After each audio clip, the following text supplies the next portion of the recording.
ये कहानी हमें दिखाएगी कि आखिर एक मर्द की जिंदगी कितनी ज्यादा हार्ड हो सकती है। भले उसके ऊपर झूठे एलिगेशंस क्यों ना लगा दिए जाएं, कोई भी उसकी बातों पर विश्वास ही नहीं करेगा। ऐसा ही कुछ होता है हमारे मेन कैरेक्टर लियाम के साथ, जो कि अपनी फैमिली से बहुत प्यार करता है। उसकी फैमिली में उसकी प्यारी सी एक बेटी कानामी है और उसकी वाइफ मीका। अपनी फैमिली के लिए लियाम दिन रात मेहनत करता है जिससे कि उसकी फैमिली खुश रह सके। पर एक दिन उसे पता चलता है कि उसकी वाइफ का तो उसके बॉस के साथ ही चक्कर है और जो उसकी बेटी है वो उसकी खुद की बेटी भी नहीं है। लियाम के ऊपर अब अलग अलग झूठे एलिगेशंस लगा दिए जाते हैं जिसकी वजह से उसकी वाइफ भी उसे छोड़कर चली जाती है। अब लियाम गरीब और अकेला हो जाता है। सर्वाइव करने के लिए वो इतनी ज्यादा मेहनत करता है कि उसकी इतनी ज्यादा तबीयत खराब हो जाती है कि वो मरने वाला है। पर मरने से पहले उसके सामने गॉड अपीयर होता है जो कि उसे ऑप्शन देता है अलग अलग दुनिया के अंदर रिइनकार्नेट होने के लिए। अब ये देखना काफी ज्यादा इंटरेस्टिंग होगा कि इनमें से लियाम कौन सी दुनिया को चुनेगा और आगे के उसका एडवेंचर कैसा रहने वाला है। अगर तुम लोग भी जानना चाहते हो तो इस वीडियो को एंड तक देखना, और अगर तुम लोग चैनल पर नए हो और सब्सक्राइब नहीं कर रखा है तो सब्सक्राइब भी कर देना। तो चलो फिर इस वीडियो को शुरू करते हैं। कहानी की शुरुआत में हम लोग को एक बैटलशिप को दिखाया जाता है जो कि अपने अपोनेंट से लड़ने के लिए जा रही होती है। वो लोग अब अपने अपोनेंट का वेट कर रहे होते हैं, पर तभी अचानक से वहाँ पर एक बंदा आ जाता है जो कि अब अपने ब्लैक टाइटन के अंदर होता है। सभी लोग अब ये देखकर काफी शॉक हो जाते हैं कि उनका अपोनेंट अकेले ही आया है। इसके बाद अब वो उसके ऊपर हमला कर देते हैं, पर अब वो रोबोट सभी अटैक्स को डॉज करके आगे आ जाता है और अब वो बैटलशिप को तबाह करना भी शुरू कर देता है। काफी सारे और भी रोबोट्स उसे रोकने के लिए आते हैं, पर वो बंदा कुछ ज्यादा पावरफुल होता है। वो अकेले उन लोगों को लड़कर खत्म कर देता है। इसके बाद वो रोबोट अपनी तलवार बाहर निकाल लेता है और एक ही हमले में वो उस बैटलशिप को पूरी तरह से तबाह कर देता है। ये देखकर अब उस रोबोट में बैठा हुआ बंदा हंसने लगता है और कहता है कि तुम सभी लोग तो काफी ज्यादा कमजोर हो, तुम लोगों को अपनी जिंदगी के लिए लड़ना चाहिए और अपने पर्पस को पूरा करना चाहिए। वो अब हंसी रहा होता है, तभी वहाँ पर उसकी मेड आ जाती है जो कि उसे कहती है कि आप ठीक तो हो। जिस पर अब वो बंदा जिसका नाम लियाम है वो कहता है हाँ मैं ठीक हूँ अमागी, तुमने जैसा प्लान किया था बिल्कुल वैसा ही हुआ, तुम काफी इंप्रेसिव हो। चलो अब बाकी तुम सभी लोगों की बारी है मुझे ये दिखाने की कि तुम सभी लोग क्या कर सकते हो। तो अमागी भी मान जाती है, जिसके बाद वो अपने सभी साथियों को अब तैयार होने के लिए कह देती है। तो अब सभी लोग भी तैयार हो जाते हैं और अब वो लोग भी अब दुश्मन से लड़ने के लिए आ जाते हैं और अब वो लोग भी दुश्मनों को काफी ज्यादा अच्छे तरीके से मार रहे होते हैं, जो देखकर लियाम भी अब उन लोगों की तारीफ करता है और अब वो भी आकर उन सभी लोग की मदद करता है। तभी वहाँ पर एक लड़की अब लियाम से कहती है कि आपको 7वीं वेपन फैक्ट्री बैटलशिप कैसी लगी? मैंने इसके अंदर काफी अच्छे फीचर्स और परफॉर्मेंस लगाए थे, क्या आप चाहते हो कि मैं इसे और भी ज्यादा ऑर्डर कर दूं? तो लियाम भी कहता है ठीक है। जिसके बाद अब लियाम वापस से बैटल में उतर जाता है और अब वो फिर से तबाही मचाना शुरू करता है। वो अब इस फाइट को काफी ज्यादा एंजॉय कर रहा होता है और कह रहा होता है कि कमजोर लोगों से लड़ने में काफी ज्यादा मजा आता है। मैं हूँ एक बुराई, मैं इवल लॉर्ड लियाम हूँ, सभी लोग मेरे सामने आकर झुक जाओ। ऐसा बोलने के बाद लियाम अब कहता है कि ये मेरा बदला है अपनी पास्ट लाइफ का। इसके बाद हमें अब लियाम की पास्ट लाइफ को ही दिखाया जाता है जहाँ पर वो ट्रेन के अंदर होता है और अपनी कंपनी में काम करके वो वापिस आ रहा होता है। वो काफी देर रात में अपने घर पहुंचता है और आते ही वो पूछता है कि उसकी बेटी यानी कि अमागी कहाँ है। तो मीका जो कि लियाम की वाइफ है वो उसे बताती है कि अमागी तो सो गई है पर आज वो एक कुत्ता मांग रही थी, जो सुनकर लियाम भी कहने लगता है कि हाँ मुझे पता है पर हमारे पास इतने पैसे नहीं है। अगले सीन में हम लोग को दिखाया जाता है कि वो लोग अब कुत्तों की जगह पर आ जाते हैं जहाँ पर काफी सारे डॉगीज होते हैं और अब वो सभी इंजॉय कर रहे होते हैं। लियाम को इंजॉय करते हुए देख मीका उससे कहती है कि अगर तुम्हें कुत्ते इतने ज्यादा पसंद है तो क्यों ना एक खरीद ही लो। तो लियाम कहते नहीं, मेरे पास एक कुत्ता था, वो मेरी एक फैमिली की तरह था पर वो मर गया और मैं उसे कभी भुला नहीं पाया, मैं उसे अपने दिल से प्यार करता था।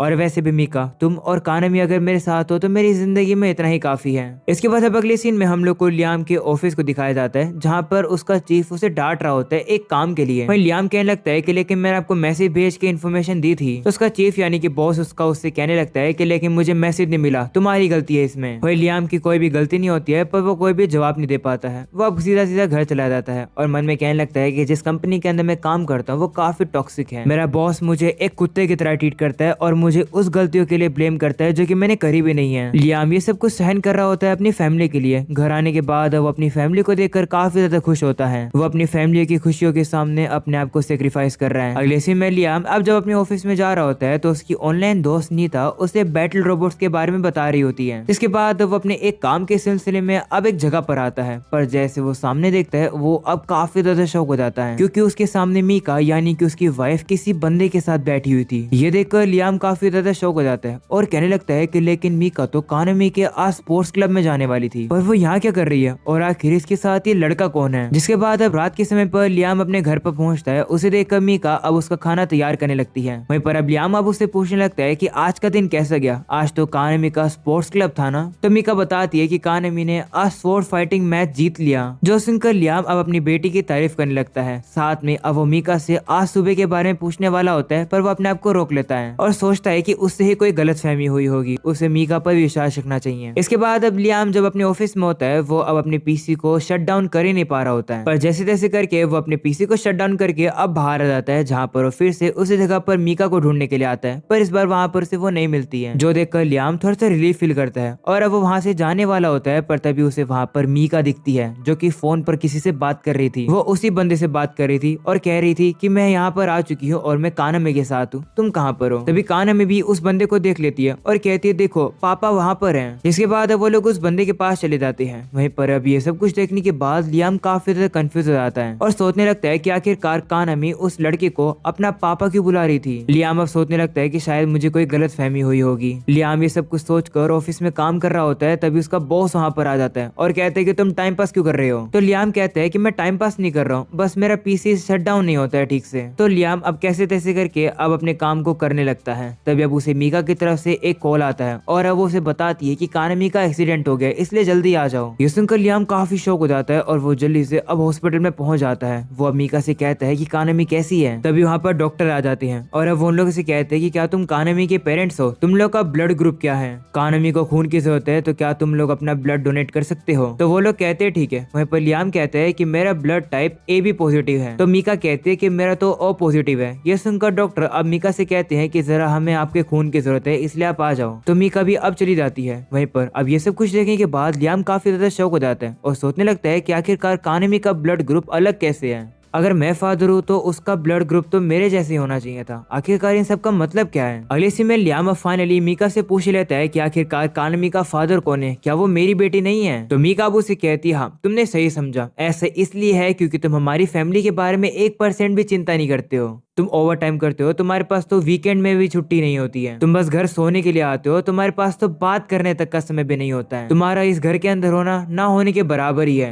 तो लियाम कहते हैं कि लेकिन इसमें मैं क्या कर सकता हूँ, ये तो मेरी जॉब है जाना। तो मीका कहती है कि ये कैसी ही जॉब हुई जिसमें तुम्हारी सैलरी इतनी ज्यादा कम है, ना कि तुम्हें बोनस मिलता है और ना ही तुम्हारा कोई प्रमोशन होता है। कानामी को अच्छी पढ़ाई की जरूरत है और तुम्हारे इतने कम पैसे में उसकी अच्छी पढ़ाई हो नहीं पाएगी। तो ऐसा एक्ट मत करो कि तुम्हारे ही वजह से सब कुछ हो रहा है। तुमने प्रॉमिस किया था कि तुम मुझे खुशी दोगे अगर तुमने मुझसे शादी करी तो, पर याद करो पिछले 10 सालों में तुमने आखिरकार मुझे कितनी खुशी दी है। जब तुम यहाँ पर नहीं होते थे तब मैंने ही घर को संभाला है, मैंने ही कानामी को संभाला है और सारे कामों को भी अकेले ही संभाला है। इतने समय से ये जिंदगी सिर्फ मेरी और कानामी की चल रही थी, इनमें तुम इंक्लूड ही नहीं थे, तुम इस घर के हिस्से भी नहीं थे। मैं अब कानामी को लेकर जा रही हूँ यहाँ से। ऐसा बोलने के बाद मीका अब कानामी के पास आती है और कहती है चलो अपने पापा के पास चलते हैं। जो देखकर लियाम अब उसे रोकने की कोशिश करता है, पर मीका रुकती नहीं है। लियाम अब कानामी से भी कहने लगता है कि इतने समय से मैंने भी तो इसे पाला है, ये मेरी बेटी है। वो कानामी से कहता है कि मैं हमेशा तुम्हारे साथ रहा हूँ ना, क्या तुम मेरे साथ रहना चाहती हो ना। तो कानामी कहती है नहीं, मुझे तो दूसरे पापा पसंद है। ये सब सुनने के बाद अब लियाम को काफी बड़ा एक शौक लगता है। अगले सीन में लियाम अब वापिस अपने ऑफिस में आ जाता है, जहाँ पर अब उसका बॉस उसे बुलाने लगता है और उसे दिखाता है कि तुम्हारे अकाउंट से दूसरी कंपनी के अंदर इतने ज्यादा पैसे ट्रांसफर हो गए हैं, तुमने किसी रैंडम अकाउंट के अंदर 50 मिलियन येन डाल दिए, आखिर तुमने ऐसा क्यों किया। तो लियाम कहता है कि लेकिन मैंने तो ये नहीं किया। जिस पर उसका बॉस कहता है कि लेकिन ये कंप्यूटर तो बता रहा है कि पैसे तुम्हारे ही पीसी से ट्रांसफर हुए हैं। ये सुनकर लियाम को याद आता है कि जब कानामी का एक्सीडेंट हो गया था तो उसने पीसी को शट डाउन करना ही भूल गया था, वो जल्दबाजी में ही निकल लिया था और शायद उसी समय में किसी ने उसकी पीसी को यूज करके पैसे ट्रांसफर कर दिए। अगले सीन में हमें अब दिखाया जाता है कि अब लियाम को उसके जॉब से ही निकाल दिया गया और इसी चीज का मीका ने फायदा उठाया और डिवोर्स फाइल कर दिया और कानामी की कस्टडी भी ले ली। साथ में लियाम को चाइल्ड सपोर्ट भी देना पड़ा। लियाम के पास जितने पैसे बचे थे उससे अपनी कंपनी को वापस देने पड़े और अपने ऊपर से सारा डेट उतार दिया। हम लोग अब देखते हैं कि लियाम अब पूरी तरीके से गरीब हो चुका है और काफी ज्यादा अकेला है। वो अपने घर पर आ जाता है और कहता है कि आखिरकार जितने भी पैसे बचे हैं जो कि मुझे उधार पर देने हैं, आखिर मैं उन्हें चुकाऊंगा कैसे। वो अब अपने फोन में देखता है और देखता है कि नीता ने तो उसे वापस से मैसेज भेजा है उसी मोबाइल रोबोट के बारे में। वो देखकर लियाम भी कहने लगता है कि ये तो काफी ज्यादा अमेजिंग है, काश मुझे ये सब देखने का मौका मिल पाता। पर लियाम के पास पैसे नहीं है। वो कहता है कोई बात नहीं, अगर मैं और ज्यादा हार्डवर्क करूंगा तो शायद से मेरी जिंदगी फिर से बेहतर हो जाएगी और शायद उसके बाद मैं अपनी बेटी को फिर से देख पाऊंगा। इसी बारे में सोचते हुए अब लियाम काफी ज्यादा हार्डवर्क कर रहा होता है। पर अब उसे जैसी खांसी आती है वो देखता है कि वहाँ तो उसकी खांसी में से खून निकला है। इसके बाद अब उसके घर का सीन दिखाया जाता है जहाँ पर उसकी तबीयत और भी ज्यादा खराब होने लगती है और क्योंकि लियाम के पास बिल्कुल भी पैसे नहीं है वो अपना ट्रीटमेंट भी नहीं करवा सकता है। उसे अब लगने लगता है कि वो मर जाएगा। तभी उसे याद आता है कि उसने ये बात सुनी थी कि अगर तुम मरने वाले होते हो तो तुम्हारे पुराने पेट तुम्हें लेने के लिए आते हैं। ये सोचकर लियाम याद करता है कि शायद से मेरा पुराना पेट भी आएगा क्या मुझे लेने के लिए। लियाम अब मरने वाला होता है, पता भी अचानक से उसके सामने ये दिखाई देता है कि उसके जो पीसी से ट्रांसफर हुए थे पैसे वो और किसी ने नहीं बल्कि उसके बॉस ने ही करे थे। साथ में उसे ये पता चलता है कि मीका काफी ज्यादा एक अमीर वाले होटल के अंदर डिनर कर रही है और वो भी और किसी के साथ नहीं बल्कि लियाम के उसी बॉस के साथ। ये देखकर लियाम काफी शॉक हो जाता है और उसे समझ आ जाता है कि उसकी बेटी का असली फादर उसी का बॉस है। वो अब देखता है कि वो जो बॉस है वो मीका से कहता है कि तुम तो कितनी बुरी वाइफ हो, तुमने सारा ही डेट अपने एक्स हस्बैंड को दे दिया। तो मीका भी कहती है कि वो ये सब डिजर्व करता है। इसी तरीके से हम लोग अब देखते हैं कि मीका अब लियाम का काफी ज्यादा भद्दे तरीके से मजाक उड़ा रही होती है। ये सब कुछ देखकर लियाम काफी ज्यादा शौक हो जाता है और वो रोने भी लगता है। वो कहते ही कहीं मैं कोई सपना तो नहीं देख रहा हूँ। तभी उसके सामने एक बंदा आ जाता है जो कि उससे कहता है कि नहीं, ये सब कुछ सपना नहीं है बल्कि सच्चाई है। तुमने एक कठोर जिंदगी जी है पर इन सब का एंड में कोई भी मतलब ही नहीं था। क्या लियाम तुम इस बुराई को इसी तरीके से जाने दोगे? जिस पर लियाम भी अब गुस्से में आ जाता है और कहता है नहीं, मैं बिल्कुल भी इस चीज को नहीं जाने दूंगा। मैं कसम खाता हूँ कि मैं उन लोगों पर अपना बदला लेकर रहूंगा। ये सुनकर वो बंदा भी अब एक्साइटेड हो जाता है और कहते हैं कि तुम्हारे इमोशंस तो काफी ज्यादा हाई हो गए हैं, जैसे कि रेज, हेट्रेड। काफी मजा आ रहा है। वो अब लियाम से कहता है कि तुम काफी अच्छे इंसान हो इसलिए मुझे तुम्हें इंटरेस्ट आ गया है। तो लियाम कहता है कि लेकिन अच्छा बनने का तो मुझे कोई भी फायदा नहीं मिला। देखो मेरी जिंदगी कैसी निकली, मैंने अपनी खुशी को ही सेक्रीफाइस कर दिया अपनी फैमिली के लिए और उन लोगों ने देखो मुझे किस तरीके से ट्रीट किया। काश मुझे एक और बार जिंदगी जीने का मौका मिलता, मैं वो करता जो कि मुझे करने का मन है। मैं सिर्फ अपने लिए जीता एक विलेन के तौर पर जो कि सभी लोगों को हराकर आगे बढ़ता है। ये सुनकर वो बंदा कहता है कि अगर ऐसी बात है तो मेरे लिए तुम्हारे लिए एक खुशखबरी है। मैं तुम्हें दूसरी दुनिया के अंदर ही भेजने आया हूँ, तुम मुझे अपना गाइड बुला सकते हो। ऐसा बोलने के बाद वो लियाम के सामने 5 अलग अलग दुनिया के ऑप्शंस रख देता है और कहता है कि तुम इनमें से कौन सी दुनिया के अंदर रिइनकार्नेट होना चाहोगे। पहली दुनिया है एक फैंटेसी दुनिया जहाँ पर स्वॉर्ड्स और मैजिक एग्जिस्ट करती है। दूसरी दुनिया के अंदर सुपर पावर है। तीसरी दुनिया के अंदर पीरियोडिक ड्रामा है। अगली दुनिया के अंदर जुरासिक एरा है और दूसरी के अंदर वाइल्ड वेस्ट है। तुम आखिरकार कौन सी दुनिया के अंदर रिइनकार्नेट होना चाहोगे? ये सब सुनकर लियाम भी काफी ज्यादा शौक हो जाता है और कहते हैं क्या रिइनकार्नेट? इन सब के बारे में तो मैंने सिर्फ किताबों में ही पढ़ा है, मुझे नहीं पता था कि ये सब कुछ एग्जिस्ट करता है। इसके बाद लियाम अब सोचने लगता है और अब उसे एक ऐसी दुनिया मिलती है जहाँ पर सिर्फ रोबोट्स और स्पेस बैटलशिप्स हैं।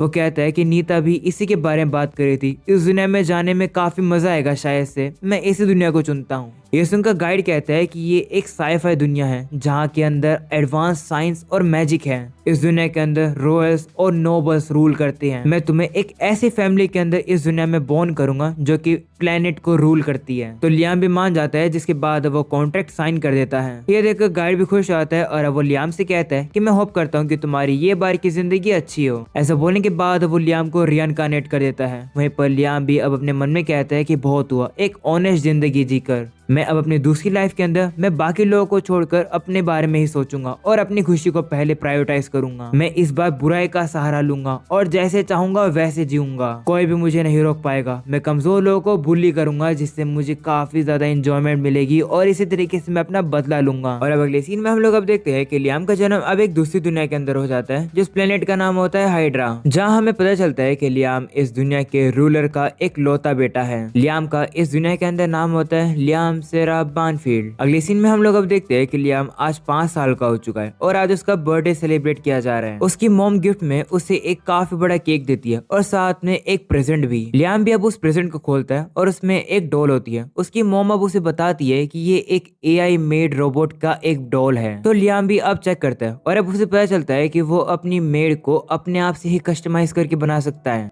जैसे कि वो क्या चाहता है कि उसकी मेड किस तरीके से दिखने वाली है, उसकी आंखें कैसी होगी, उसकी बॉडी कैसी होगी। लियाम अब ये खुद डिसाइड कर सकता है। लियाम अब अपने इस प्रेजेंट को देख ही रहा होता है तब उसके फादर वहां पर आ जाते हैं। वो अब उसे हैप्पी बर्थडे विश करते हैं और कहते हैं कि मेरे पास भी तुम्हारे लिए एक तोहफा है। वो अब उसे कहते हैं कि आज से ये घर अब तुम्हारा होता है क्योंकि तुम आज से इस घर के हेड हो, पर मेरी एक रिक्वेस्ट है, जब मैं सारी चीजों को तुम्हारे हवाले कर दूंगा तो मैं और तुम्हारी मॉम इंपीरियल होम प्लेनेट में रहेंगे, यानी कि कैपिटल के अंदर। वो भी बाकी की पूरी जिंदगी भर और तुम्हें बदले में हमें थोड़ी बहुत सैलरी भी देनी होगी, जिससे कि हम लोग अपनी जिंदगी को पीसफुली इंजॉय कर सके। तो अब लियाम भी कहते हैं ठीक है, जिसके बाद अब उसके फादर अब अपने बटलर को बुलाते हैं जिसका नाम ब्रायन होता है। वो अब वहाँ पर कॉन्ट्रैक्ट लेकर आ जाता है। तो अब लियाम भी अब कॉन्ट्रैक्ट के ऊपर साइन कर देता है कि ये हाउस अब उसका होता है और बदले में वो अपने पेरेंट्स को अलाउंस देगा, यानी कि एक तरीके से पॉकेट मनी। ये देखने के बाद अब उसके पेरेंट्स काफी ज्यादा खुश हो जाते हैं और वो लोग तो वहाँ से उसे गुड बाय करके चले जाते हैं। वहीं पर ये सब कुछ अब देखने के बाद लियाम अब काफी ज्यादा हैरान हो जाता है। वो कहते हैं कि मुझे अचानक से ही सारी चीजें मिल गई, मेरे पास पैसा है, ताकत है, इन्फ्लुएंस है, मेरे पास सब कुछ है क्योंकि मैं एक नोबल हूँ। लियाम अब एक्साइटेड हो जाता है। वो कहते हैं कि मेरी पुरानी जिंदगी में तो ये सब बिल्कुल भी नहीं था, पर अब इस दुनिया के अंदर है।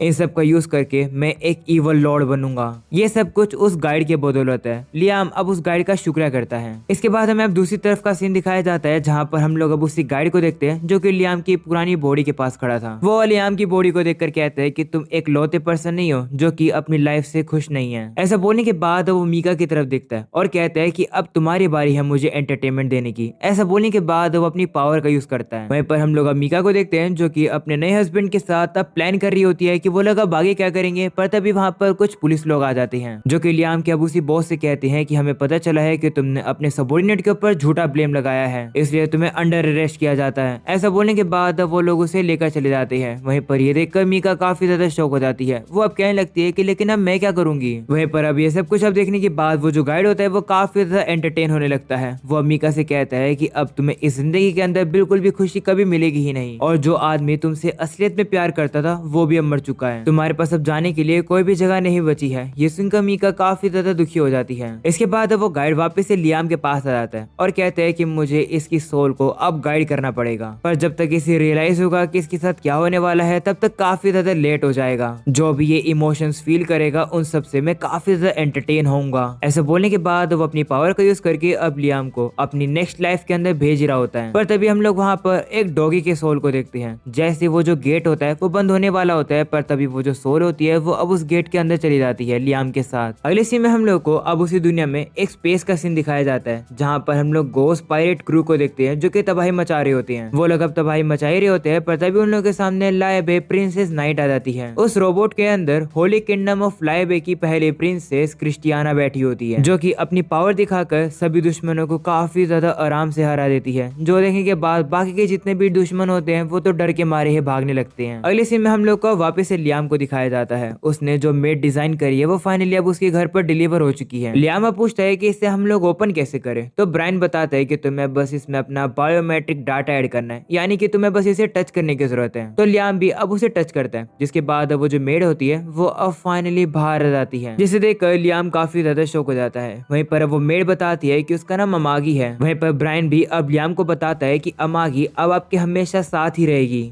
इसे रेगुलरली वीकली मेंटेनेंस की जरूरत होगी जिसके अंदर 2 घंटे लगेंगे। उसके अलावा आप इसे 24 घंटे काम करवा सकते हो। वहीं पर लियाम तो अपनी हरकतों को रोक ही नहीं पाता है। वो अब अमागी की सॉफ्टनेस को चेक करने लगता है कि आखिर वो कितने सॉफ्ट है, जो देखकर ब्रायन काफी ज्यादा शौक हो जाता है और कहने लगता है कि आखिर आप ये क्या कर रहे हो, इतने सारे लोग के सामने आपको ये सब नहीं करना चाहिए। तो लियाम कहते हैं ठीक है फिर मैं इसे अपने कमरे में ले जाता हूँ। ऐसा बोलने के बाद वो उसे अपने कमरे में ले जाता है। अगले सीन में हमें अब दिखाया जाता है कि लियाम अब अपनी अमागी के साथ काफी ज्यादा एंजॉय कर रहे हैं क्योंकि अमागी उसकी काफी ज्यादा सेवा कर रही होती है। ये देखकर ब्रायन वहां पर आता है और अब वो लियाम से कहता है कि आप इतने नर्वस क्यों नहीं इसके अराउंड। तो लियाम कहता है कि भले ही मैं एक बच्चा हूँ पर मेरा जो दिमाग है वो 36 साल का है। ये सुनकर ब्रायन कहता है कि लेकिन 36 साल तो एक बच्चा ही होता है। ये सुनकर लियाम कंफ्यूज हो जाता है और कहता है कि आखिर इसका मतलब क्या है। तो अमागी उसे बताती है कि एम्पायर के अंदर एक बड़ा जो पर्सन होता है उसकी उम्र 50 साल होती है। लोगों को 100 साल जीना पड़ता है अगर उन्हें अपने आप को अडल्ट बुलाना है। तो इस दुनिया के अंदर लोगों की उम्र 500 से 600 साल होती है। ये सुनकर लियाम शौक हो जाता है कि आखिर इस दुनिया के अंदर लाइफ स्पैन तो कुछ ज्यादा बड़ा है। वो अब कहता है कोई बात नहीं, अब तो मेरे पास काफी ज्यादा समय है एंजॉय करने का इस दुनिया के अंदर। वो अब अमागी से कहता है कि तुम्हारे साथ लाइफ काफी ज्यादा मजेदार होगी, जिस पर अमागी भी कहती है हाँ। ये सब सुनकर ब्रायन अब लियाम से कहता है कि आपको इस डॉल के साथ इतना ज्यादा कनेक्ट नहीं होना चाहिए क्योंकि जो एम्पायर है उन्हें एआई रोबोट्स बिल्कुल भी पसंद नहीं है। अगर उन लोगों ने देखा कि आप डॉल के इतना ज्यादा क्लोज हो रहे हो तो आपके खिलाफ बुरे र्यूमर्स फैल निकल जाएंगे। ये सुनकर लियाम पूछता है कि ऐसा क्यों है, तो ब्रायन उसे बताता है कि एक बार ह्यूमैनिटी को एआई ने पूरी तरीके से खत्म कर दिया था।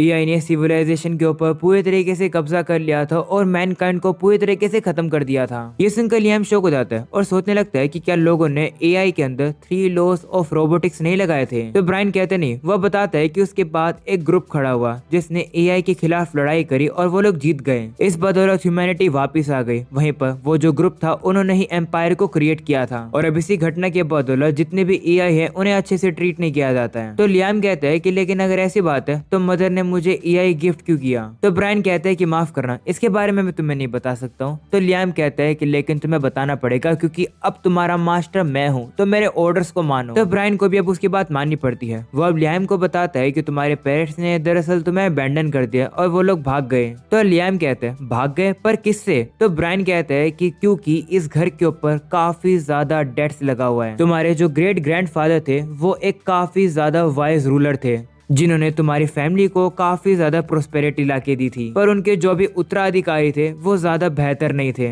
जब से तुम्हारे ग्रैंडफादर और तुम्हारे फादर ने डोमेन के ऊपर रूल किया है तब से तुम काफी ज्यादा डेट में आ चुके हो। ये सुनकर लियाम अब शॉक हो जाता है और कहते हैं कि अगर हमारे पास पैसे नहीं बचेंगे तो आखिर मैं अपने सपने को कैसे पूरा करूंगा, आखिरकार मैं इवल लॉर्ड कैसे बनूंगा। वहीं पर अब ब्रायन बताते हैं कि हमारी फैमिली के ऊपर इतना ज्यादा टैक्स है कि उसे रीपे करना नामुमकिन है। अब के बाद से तो चीजें और भी ज्यादा बुरी होती जाएगी। ये सुनने के बाद लियाम अब काफी ज्यादा उदास हो जाता है। अगले सीन में हमें अब शहर का सीन दिखाया जाता है जहाँ पर हमें एक बार का सीन दिखाया जाता है। वहाँ पर कुछ लोग जो होते हैं वो अब लियाम के बारे में ही बात कर रहे होते हैं कि जो हमारा नया लॉर्ड है वो सिर्फ 5 साल का है। जो सुनकर दूसरा बंदा कहता है कि लेकिन आखिर 5 साल का एक बच्चा क्या ही कर लेगा। अगले सीन में वापस से लियाम को दिखाया जाता है जो कि अब ब्रायन से कहता है कि आखिरकार अगर हमारी फैमिली अगर इतनी गरीबी में जा ही रही है तो सारी चीजों को एक मुझ जैसे 5 साल के बच्चे को क्यों दे दिया गया। ये मत कहना कि मेरे पेरेंट्स ने मेरा जन्म सिर्फ इसलिए ही किया जिससे कि मैं उनके सभी उधार को संभालूं। तो ब्रायन कहता है दरअसल बात ऐसी ही है। ये सुनने के बाद लियाम अब सोचने लगता है कि मेरी पुरानी लाइफ के अंदर मुझे काफी ज्यादा यूज किया गया था, मुझे अब्यूज भी किया गया था, मुझे गरीबी के अंदर अकेला छोड़ दिया गया था। क्या इस दुनिया के अंदर भी मेरे साथ ऐसा ही होने वाला है।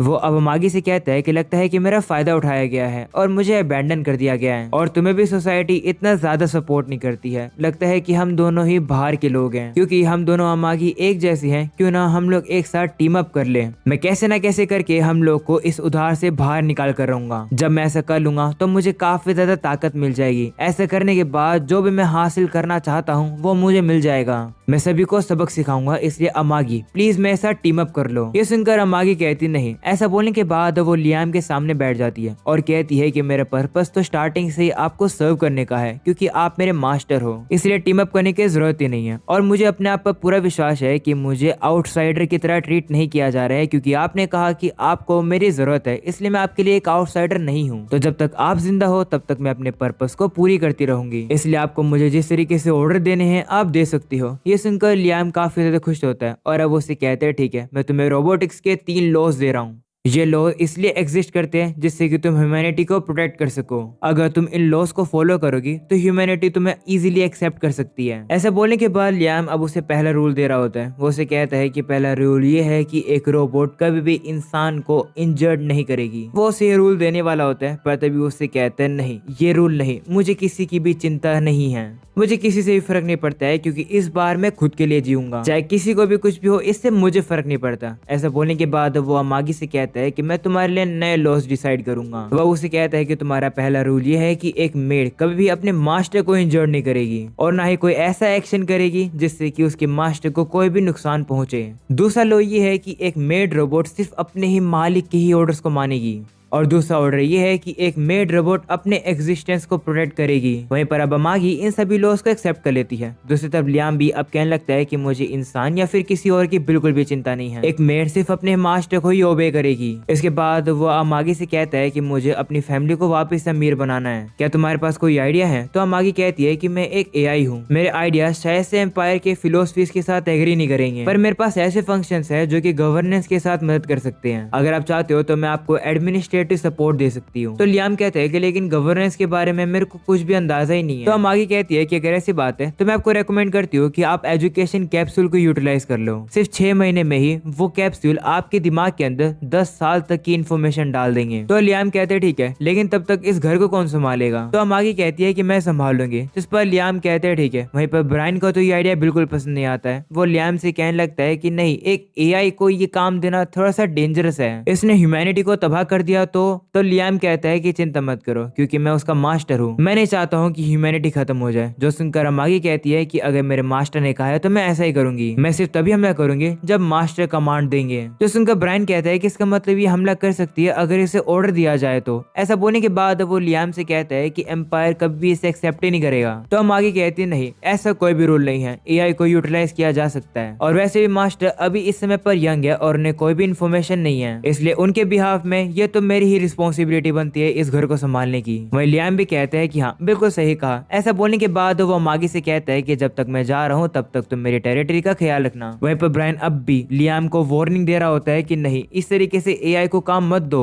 काफी बड़ी दिक्कत हो सकती है। पर लियाम अब भी उसकी बात मानता है और वो एजुकेशनल कैप्सूल के पास आ जाता है। जाने से पहले वो अब अमागी से एक क्वेश्चन पूछता है। वो अब उससे पूछ रहा है कि क्या एआई के पास इमोशंस होते हैं? मतलब अगर तुम्हारे पास इमोशंस नहीं है तो शायद तुम्हारे पास ऐसा एल्गोरिदम तो होगा ही ना जो कि इंसान के बिहेवियर को मिमिक कर सके। तो अमागी कहती है कि मैं अभी ये तो नहीं बता सकती हूँ कि एआई के पास इंसानों वाले इमोशंस होते हैं या फिर नहीं, पर जब आपने मुझसे कहा कि क्यों ना हम लोग टीम अप कर लें, तब जो मेरी मेमोरीज कैशी हैं वो ओवरफ्लो हो गई थी। ये सुनकर लियाम भी थोड़े से खुश हो जाता है और अब वो एजुकेशन कैप्सूल के अंदर लेट जाता है। अगले सीन में वापस से हमें गाइड को दिखाया जाता है, जो कि अब कह रहा होता है कि मैं गाइड हूँ, एक ऐसा वॉन्डरिंग बीइंग जो कि नेगेटिव इमोशंस को इकट्ठा करता है। आज मैं घूमता रहूंगा नेगेटिव इमोशंस को ढूंढने के लिए। इसके बाद में वापस से रेस्टोरेंट का सीन दिखाया जाता है, जहाँ पर एक लड़की अपने फेवरेट नूडल्स को ऑर्डर करती है, पर जैसे वो चॉपस्टिक्स को तोड़ने वाली होती है वो चॉपस्टिक गलत तरीके से टूट जाती है, जो देखकर वो लड़की काफी ज्यादा डिप्रेस हो जाती है और अब इस कारण से उसकी नेगेटिव इमोशंस निकलने लगती है, जिससे वो गाइड कलेक्ट करने के लिए आ जाता है। अगले सीन में हमें अब दिखाया जाता है कि लियाम अब कैप्सूल से उठ जाता है। उठकर अब उसके सामने अमागी होती है। वो अब उसे पूछता है कि मुझे इसके अंदर गए हुए कितना साल हो गया? तो अमागी उसे बताती है कि पूरे 2 साल। ये सुनकर लियाम शॉक हो जाता है और कहते हैं कि मुझे तो ऐसा बिल्कुल ही फील नहीं हो रहा है कि 2 साल हो गए। जिस पर अमागी कहती है कि ऐसा इसलिए क्योंकि उस कैप्सूल के अंदर टाइम का कोई सेंस ही नहीं होता है। वहीं पर लियाम भी अब सोच रहा होता है कि शायद से उसे थोड़ी बहुत ताकत भी मिल चुकी है इस कैप्सूल में आने के बाद। वहीं अमागी उसे बताती है कि हमने आपकी बॉडी को और भी ज्यादा ताकतवर बनाया है नाइट ट्रेनिंग मोड का यूज करके। आपको अभी थोड़ा सा समय लगेगा आदत पड़ने में इस बॉडी में। तो लियाम भी कहते हैं ठीक है। अगले सीन में अमागी अब उसे सारे इकोनॉमिकल स्टेटस को दिखाती है। वहीं लियाम भी देखता है कि जिस समय पर वो गया हुआ था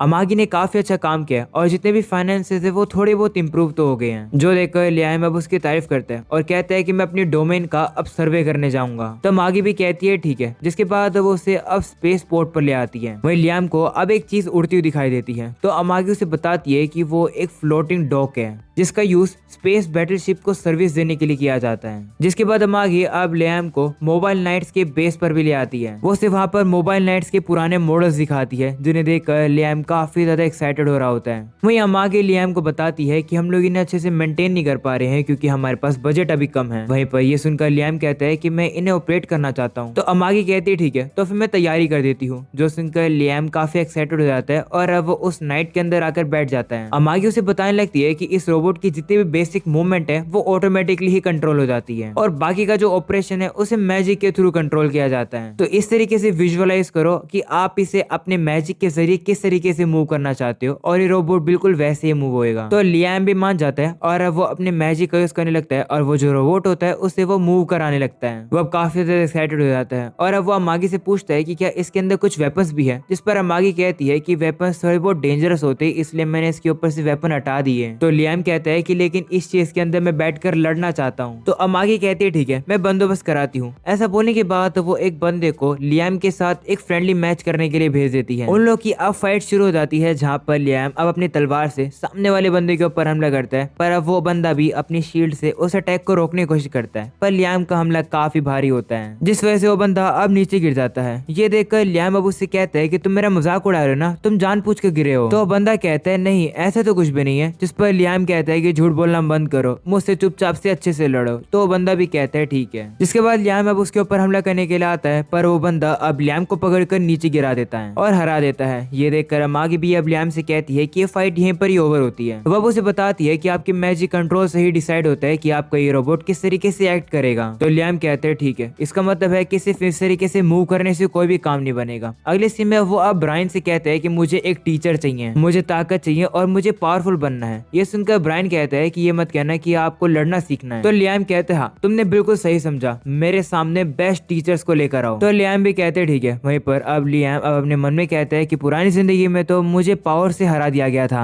पर इस बार मैं इवल लॉर्ड बन के रहूंगा और ऐसा करने के लिए मुझे ताकत की जरूरत है। अगली सीन में हम लोग अब देखते हैं कि लियाम का अब टीचर वहां पर आ जाता है। उस बंदे का नाम होता है यासुशी, जो कि वे ऑफ फ्लैश का मास्टर है। वही यासुशी को देखकर लियाम काफी एक्साइटेड हो जाता है क्योंकि उसने स्वॉर्ड्समैन पहली बार देखा है। यासुशी अब लियाम से कहते हैं कि क्या आप वही हो जिसको ट्रेनिंग की जरूरत है। तो लियाम कहते हैं हाँ, मैंने बेस्ट टीचर को बुलाया था और आप आ गए। तो यासुशी कहते हैं हाँ, हम लोग स्वॉर्ड्समैन हैं जिनका सपना है यूनिवर्स के अंदर सबसे बेस्ट स्कूल बनाना स्वॉर्ड्समैनशिप के अंदर। मेरे हिसाब से बेस्ट बनना नामुमकिन है, क्या ऐसा कोई है भी जो कि यूनिवर्स में बेस्ट बन सकता है। और ये सुनकर हम आगे लियाम से कहने लगती है कि मुझे तो ये आदमी थोड़ा बहुत सस्पिशियस लग रहा है। तो लियाम कहते हैं नहीं, इसका यही बिहेवियर तो ऐसा दिखा रहा है कि ये पावरफुल है, मुझे ये बंदा पसंद आया। इस तरीके के कैरेक्टर ये तो लड़ने में ताकतवर होते हैं। तो हम आगे कहती है कि लेकिन फिर भी सतर्क रहना, जिस पर लियाम भी कहते हैं ठीक है। इसके बाद वो यासुशी से कहता है कि क्या तुम अपने स्किल्स को एक बार डेमोन्स्ट्रेट कर सकते हो। तो यासुशी कहते हैं ठीक है, मैं तुम्हें हमारी सीक्रेट आर्ट दिखाता हूँ। ये हमारे स्कूल की एक काफी सबसे बेस्ट टेक्निक है, इसे एक ही बारी में सीखने की कोशिश करना। तो अब लियाम भी कहते हैं ठीक है, और अब वो अमागी से कहते हैं कि इसे रिकॉर्ड कर लेना। तो अमागी भी अब रिकॉर्ड करने लगती है, जिसके बाद अब यासुशी अब अपनी सीक्रेट आर्ट फ्लैश को यूज करता है। वो सिर्फ एक ही बारी में अपनी तलवार को बाहर निकाल कर अंदर डालता है और अब देखते देखते वहाँ पर जितने भी लकड़ी के टुकड़े होते हैं वो सभी कट जाते हैं, जो देखकर लियाम काफी ज्यादा शौक हो जाता है और कहता है कि ये तुमने कैसे किया। तो अब अमागी बताती है कि ऐसा कोई भी एविडेंस है ही नहीं कि यासुशी ने अपनी तलवार बाहर निकाली है, उसने तो अपनी तलवार निकाली ही नहीं। जो सुनकर लियाम शौक हो जाता है और अब वो यासुशी से कहता है कि इसका ये मतलब है कि तुमने अपनी तलवार इतनी ज्यादा स्पीड से निकाली, लकड़ी को काटा और तलवार को इतनी जल्दी वापस रख दिया कि अमागे तक उसे रिकॉर्ड नहीं कर पाई। तुम तो बहुत फास्ट हो, प्लीज मुझे अपना स्टूडेंट बना लो। तो यासुशी भी मान जाता है। इसके बाद हमें अब रात का सीन दिखाया जाता है जहाँ पर यासुशी अब वापस से इसी जगह पर आता है और अब वो कहता है कि क्या ही पागल बनाया, ये लकड़ी तो पहले से ही कटी हुई थी। विश्वास ही नहीं हो रहा है कि ये लोग तो मेरी चाल में फंस गए। वहीं पर अब इन सब चीजों को वो गाइड भी देख रहा था। दूसरी तरफ हम लोग को अब एक लेडी को दिखाया जाता है जो कि प्रिंसेस को बताती है कि हम लोग काफी जल्द गोस्ट पायरेट फ्लैगशिप के पास पहुंच जाएंगे। तो प्रिंसेस भी कहती है ठीक है, बाकी काम को मैं तुम पर छोड़ती हूँ। तो वो लेडी भी कहती है ठीक है। इसके बाद वो सभी से कहती है कि डॉकिंग सीक्वेंस प्रोसीजर को फॉलो करो। तो सभी लोग भी अब मान जाते हैं। जिसके बाद अब उन लोगों का कॉन्टेक्ट अब गोस्ट से हो जाता है, जो कि गोस्ट पायरेट क्रू का लीडर है। तो प्रिंसेस, जिसका नाम क्रिस्टियाना होता है, वो भी अब उसे अपना इंट्रोडक्शन देती है। वो गोस्ट से कहती है कि मैं चाहती हूँ कि हम लोग शांति से नेगोशिएशन करें। तुम्हें तो पता ही होगा कि अगर मुझे कुछ भी होता है तो तुम पूरी तरीके से तुरंत ही खत्म हो जाओगे, क्योंकि तुम्हें यूनाइटेड फेडरेशन की शिप्स ने पूरी तरीके से सराउंड कर लिया है। तो गोस्ट कहता है कि हाँ, मुझे पता है, क्योंकि मैंने ही तो उन्हें यहाँ पर बुलाया है। ये सुनकर प्रिंसेस शॉक हो जाती है और कहती है कि तुम्हारे कहने का मतलब क्या हुआ।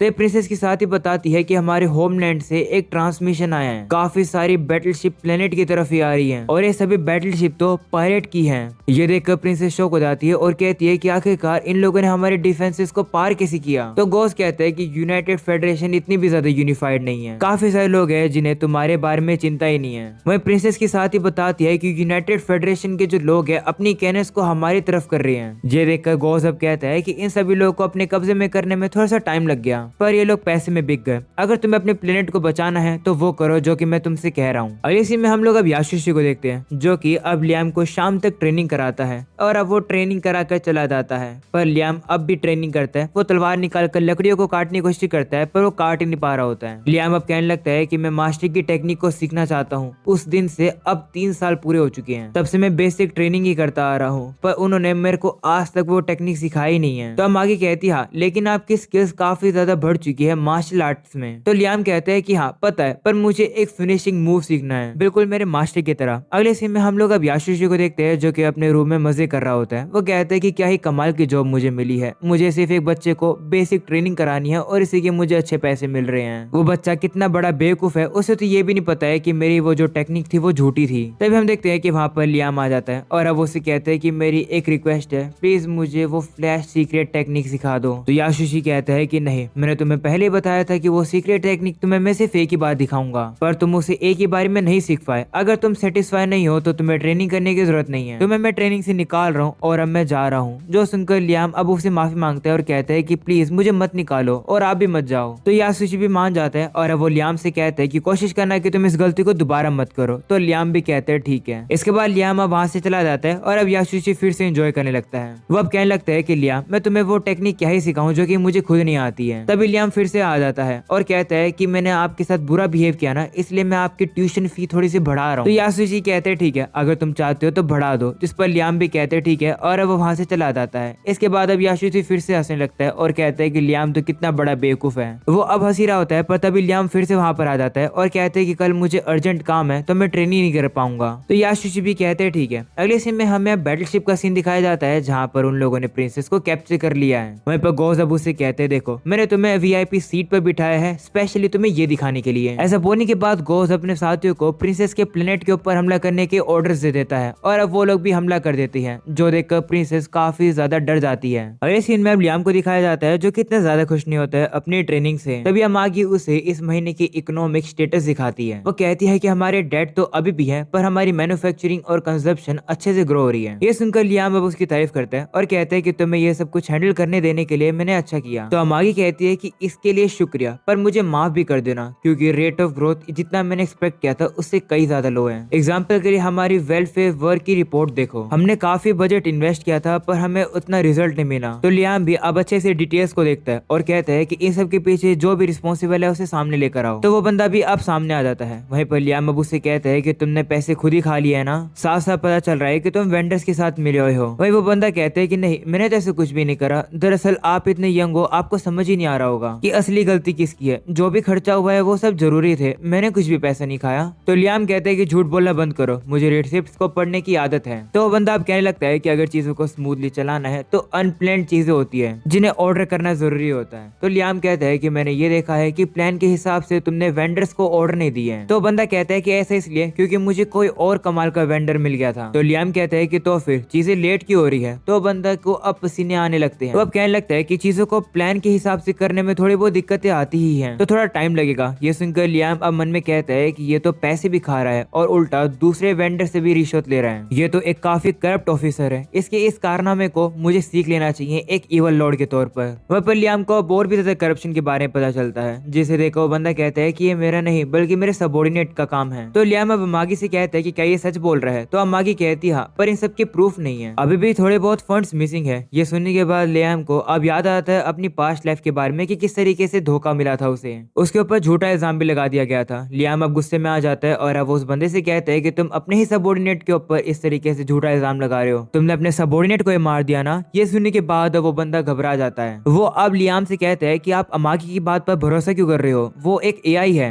आपको तो पता है ना कि एआई ही इंसानों की दुश्मन है। वहीं लियाम अब खड़ा हो जाता है। वो उससे कहता है कि क्या तुम्हें अपने ही साथी को मारने में मजा आया। लियाम अब उसके सामने तलवार निकाल कर खड़ा हो जाता है, जो देखकर वो बंदा अब गुस्से में आ जाता है और कहता है कि तुम हमारी वजह से ही इतने अमीर हो क्योंकि हम लोग तुम्हारी मदद करते हैं। ये बात लियाम सहन नहीं कर पाता है और वो जाकर अपनी तलवार से उसे मार देता है। वो अब कहने लगता है कि सिर्फ मैं ही एकलौता पर्सन हूँ जो कि अथॉरिटी यूज कर सकता है। इसके बाद वो अमागी से कहता है कि जल्दी से इन्वेस्टिगेशन करो और जितने भी ऑफिशियल मेंबर्स हैं जो कि करप्शन करते हैं उनका पता लगाओ, उन्हें मैं तुरंत के तुरंत मार दूंगा। तो अमागी अब उससे कहती है ठीक है पर अपनी तलवार पहले नीचे रखो। वहीं पर लियाम अब थोड़ा बहुत घबराया हुआ होता है, वो तलवार नीचे नहीं रख पा रहा होता है। तो अमागी अब उसकी मदद कर देती है तलवार नीचे रखवाने में। वो अब लियाम से ये भी कहती है कि अगर आप सारे एडमिनिस्ट्रेशन को मार दोगे तो कोई भी नहीं बचेगा, जिसके से काफी दिक्कत हो सकती है। चिंता मत करो, मैं सब कुछ संभाल लूंगी। अगर करप्शन से बचना है तो हमें 30 डोज और बनाने की जरूरत है। तो लियाम कहते हैं ठीक है, जैसे तुम्हें करना है कर सकती हो। तो अमागी कहती है कि क्या आप श्योर हो, ये सब चीज आपकी रेपुटेशन खराब कर सकती है। तो लियाम कहता है कि मुझे फर्क नहीं पड़ता, वैसे भी मैं करप्शन ऑफिसर से ज्यादा तो तुम पर विश्वास करता हूँ। तो अमागी कहती है ठीक है, मैं तैयारियां कर लेती हूँ। वहीं लियाम भी अब कहने लगता है कि जो भी मुझे बिट्रे करेगा उनकी मुझे कोई भी जरूरत नहीं है। अगली सीन में वापस अब उसी बार का सीन दिखाया जाता है जहाँ एक बंदा दूसरे बंदे को बताता है कि क्या तुमने सुना है कि हमारे लॉर्ड ने एक करप्टेड ऑफिसर को अपने हाथों से ही मार दिया और उसने मैंडेटरी एजुकेशन को 3 साल से 6 साल का कर दिया। वही वो बार की मालिकिन कहती है कि हाँ, मेरे कस्टमर्स ने बताया है कि काफी सारे स्कूल्स बन रहे हैं, वो भी काफी तेजी से। नया लॉर्ड सिर्फ 10 साल का ही है, वो तो कुछ ज्यादा ही कारनामे कर रहा है। अगले सीन में हम लोग अब लियाम को देखते हैं जो कि वापस अब उसी रोबोट के पास आ जाता है। वहाँ पर अब उसे वही बंदा मिलता है जिससे कि उसने पहले लड़ाई करी थी। वो अब उसे कहता है कि मैंने अपने पिछले 3 साल सोर्समैनशिप की प्रैक्टिस करने में लगाए हैं, अब मैं इस रोबोट को अच्छे से हैंडल कर पाऊंगा, इसलिए अब चलो फिर से एक फाइट करते हैं। तभी वहाँ यासुशी आ जाता है और अब वो लियाम को रोक लेता है। वो अब लियाम से कहता है कि एक ऐसे रोबोट को चलाना जिसे कोई भी चला सकता है, है ये तो पॉइंटलेस है। अगर तुम टॉप पर जाना चाहते हो तो तुम्हें एक ऐसे रोबोट को कंट्रोल करना चाहिए जिसे कोई भी कंट्रोल नहीं कर सकता है। तो लियाम भी कहते हैं हाँ तुम सही कह रहे हो। ऐसा बोलने के बाद वो उसी कैप्टन से कहते हैं कि क्या तुम्हारे पास कोई आइडिया है। तो कैप्टन कहता है कि अगर तुम एक पुराने मॉडल के अंदर इंटरेस्टेड हो जिसके अंदर ज्यादा ऑटोमेटिक कंट्रोल्स नहीं है, तो हमारे पास एक रोबोट है जिसे 3 जनरेशन के पहले के लॉर्ड चलाया करते थे। ये सुनकर लियाम एक्साइटेड हो जाता है और कहते हैं कि अगर ऐसी बात है तो मुझे वही रोबोट दिखाओ, मैं उसे ही चलाऊंगा। अगले सीन में अब यासुशी को दिखाया जाता है जो कि चोरी करने के लिए एक रूम में घुस जाता है। वो कहने लगता है कि जब लियाम की ट्रेनिंग पूरी हो जाएगी तब मैं कुछ भी नहीं कर पाऊंगा, यानी मेरे पास पैसे कमाने का कोई जरिया नहीं बचेगा, तो कुछ तो करना ही पड़ेगा। इसके बाद वो जैसे एक दरवाजे पर हाथ रखता है वहाँ का दरवाजा खुल जाता है और अब वो अंदर देखकर काफी हैरान हो जाता है क्योंकि वहाँ पर एक मोबाइल नाइट था। उसे देखकर यासुशी कहता है कि ये तो कबाड़ लग रहा है, इसका शायद से मैं यूज कर सकता हूँ। दूसरी तरफ ब्रायन अब लियाम से कह रहा होता है कि क्या तुम वही मोबाइल नाइट को रिपेयर करवाने वाले हो जिसका नाम एविड है। तो लियाम कहते हैं हाँ, यासुशी ने मुझे कहा है उससे मैं अपनी ट्रेनिंग के लिए यूज करूंगा। तो ब्रायन अब उसे बताता है कि एविड तुम्हारे ग्रेट ग्रैंडफादर की फेवरेट चीज हुआ करती थी, अच्छा लगेगा आप उसे यूज करोगे, पर आपको नहीं लगता कि इस समय पर आपको अपनी ट्रेनिंग के लिए किसी मॉडर्न मोबाइल नाइट को चुनना चाहिए। तो लियाम कहते हैं कि एक असली पायलट होने का यही मतलब है कि तुम पुरानी यूनिट को भी चला सकते हो जिसे चलाने में मुश्किल होती है। इसके बाद लियाम अब वापस से ट्रेनिंग कर रहा होता है, वो भी बिना तलवार निकाल कर लकड़ी को काटने वाली, जो कि यासुशी ने करी थी। उसे देखकर ब्रायन कहते हैं कि क्या ऐसी ट्रेनिंग का कोई फायदा भी है। तो लियाम कहते हैं हाँ,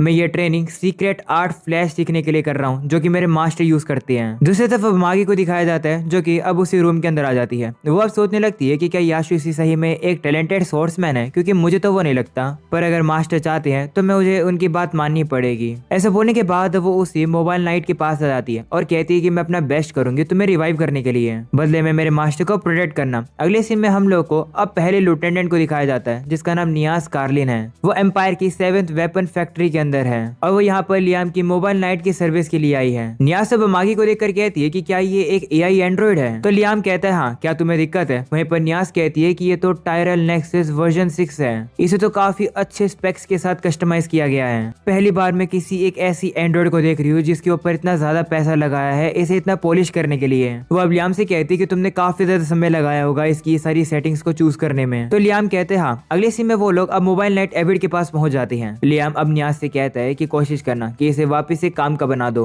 तो नियाज कहती है कि लेकिन अगर आप एक नया मॉडल खरीदोगे तो वो आपको सस्ता पड़ेगा, इसे रिपेयर कराने में तो ज्यादा पैसे लगेंगे। तो लियाम कहते हैं कोई बात नहीं, इसे ही रिपेयर करो क्योंकि मैं इसे ही यूज करूंगा। तो नियाज कहती है कि लेकिन इस समय पर ऐसे मॉडल्स मिलते नहीं है तो इसके पार्ट्स मिलना मुश्किल होगा, रिपेयर करने में काफी खर्चा आ जाएगा। तो लियाम कहते हैं कि इससे फर्क नहीं पड़ता, एक काम करो पुराने पार्ट्स को नए पार्ट्स के साथ बदल दो और इसे काफी अच्छा स्पेसिफिकेशन के साथ तैयार करो। इसके अंदर मैनुअल पायलटिंग कंट्रोल रखना और जितने भी असिस्ट फंक्शन है उन सभी को हटा देना और साथ में एक फिनिशर भी ऐड कर देना जैसे कि रॉकेट पंच। ये सुनकर नियाज कहती है कि ये क्या होता है। तो लियाम कहते हैं कि तुम एक एक्सपर्ट हो पर फिर भी तुम्हें नहीं पता क्या फिनिशर मूव ऐसे जैसे कि तुम अपने एक रॉकेट का यूज करके एक पंच मारो। वहीं पर अब यासुशी भी देखने के लिए आ जाता है कि यहाँ पर क्या चल रहा है, पर जैसे वो नियाज को देखता है वो तो पहली नजर में उसके प्यार में गिर जाता है क्योंकि नियाज उसी के टाइप की लड़की है। पर अब वो अपने इमोशंस को कंट्रोल करता है और अब वो अपना इंट्रोडक्शन देता है, पर नियाज तो उसे इग्नोर कर रही होती है। वो सिर्फ लियाम से ही बात कर रही होती है कि वो एविड के अंदर वेपन्स नहीं लगा सकती है। तो लियाम कहते हैं कि इसमें जितना पैसा लगना है लगाने दो। तो नियाज कहती है ठीक है, अगर ऐसी बात है तो मैं काम कर दूंगी। वहीं पर अब यासुशी काफी गुस्से में आ जाता है कि लियाम तो उसी की टाइप की लड़की के साथ काफी क्लोज हो चुका है। वो अब अपने गुस्से को लियाम के ऊपर ट्रेनिंग में उतार रहा होता है। वो लियाम की काफी ज्यादा हार्ड ट्रेनिंग करा रहा होता है उसकी आंखों पर पट्टी बांधकर और कहता है कि चीजों को अपनी आंखों के बगैर फील करो। तो लियाम भी अब काफी कोशिश कर रहा होता है। अगले सीन में वापस से हमें स्पेस का सीन दिखाया जाता है जहाँ पर गोस अब क्रिस्टीना और बाकी सभी लड़कियों के पास आ जाता है। वो अब उन लोगों से कहता है कि तुम सभी लड़कियां मेरे ट्रेजर आइलैंड में चल रही हो। वो अब क्रिस्टीना को पकड़ लेता है और कहता है कि तुम काफी खूबसूरत हो, मैं तुम्हें यूज करूंगा। इसके बाद वो लोग एक लैब में आ जाते हैं जहाँ पर एक बंदा उन लोगों को एक पेट दिखाता है। देखने में तो लग रहा होता है कि वो पहले एक इंसान था पर उसके ऊपर काफी एक्सपेरिमेंट किए गए जिसकी वजह से वो मर गया। तो गोस कहते हैं कि इस पेट को फेंक दो क्योंकि मुझे अब नया क्रिस्टीना पेट मिल चुकी है। वहीं पर क्रिस्टीना को अब बांध दिया जाता है उसके ऊपर एक्सपेरिमेंट करने के लिए। वहीं पर क्रिस्टीना अब ये भी देखती है कि वहाँ पर काफी सारे पेट्स पड़े थे जिनकी काफी ज्यादा बुरी हालत हो चुकी है एक्सपेरिमेंट्स करने के बाद, जो देखकर वो काफी डर जाती है। अगले सीन में वापस से हमें अब उसी बार का सीन दिखाया जाता है जहाँ पर वो लोग अब बात कर रहे होते हैं कि एक लॉर्ड के बदलने की वजह से कितना ज्यादा डेवलपमेंट हो चुका है। वो लोग लियाम के बारे में ही बात कर रहे होते हैं कि लियाम ने काफी अच्छे डेवलपमेंट्स करे हैं और अब अगले सीन में हम लोग अब देखते हैं कि नियास ने अब एविड की सारी रिपेयरिंग कर दी है, जिसके बाद वो लियाम को सारे कंट्रोल सिखा रही होती है। लियाम अब कहने लगता है कि ये जगह तो काफी बड़ी है, जिस पर नियास कहती है कि इस जगह को स्पेशल मैजिक का यूज करके एक्सपेंड किया गया है। इसके बाद अब वो लोग इंजन को शुरू कर देते हैं, जहाँ पर वो जो एविड है वो अब लियाम को स्कैन करना शुरू कर देता है, जिससे कि एविड का पायलट सिर्फ लियाम ही रह सके और उसके अलावा इसे कोई और यूज न कर पाए। लियाम अब एक्साइटेड हो जाता है इसे यूज करने के लिए। वो अब जैसे इसे चलाता है वो अब गिर जाता है, तो नियास उसे बताती है कि ऐसा इसलिए हुआ है क्योंकि इसके अंदर ऑटो बैलेंसर नहीं है, इसलिए इसे कंट्रोल करना मुश्किल है। पर अगर एक बार तुमने इसे कंट्रोल कर लिया तो ये बाकी किसी भी यूनिट से काफी ज्यादा ताकतवर होगा।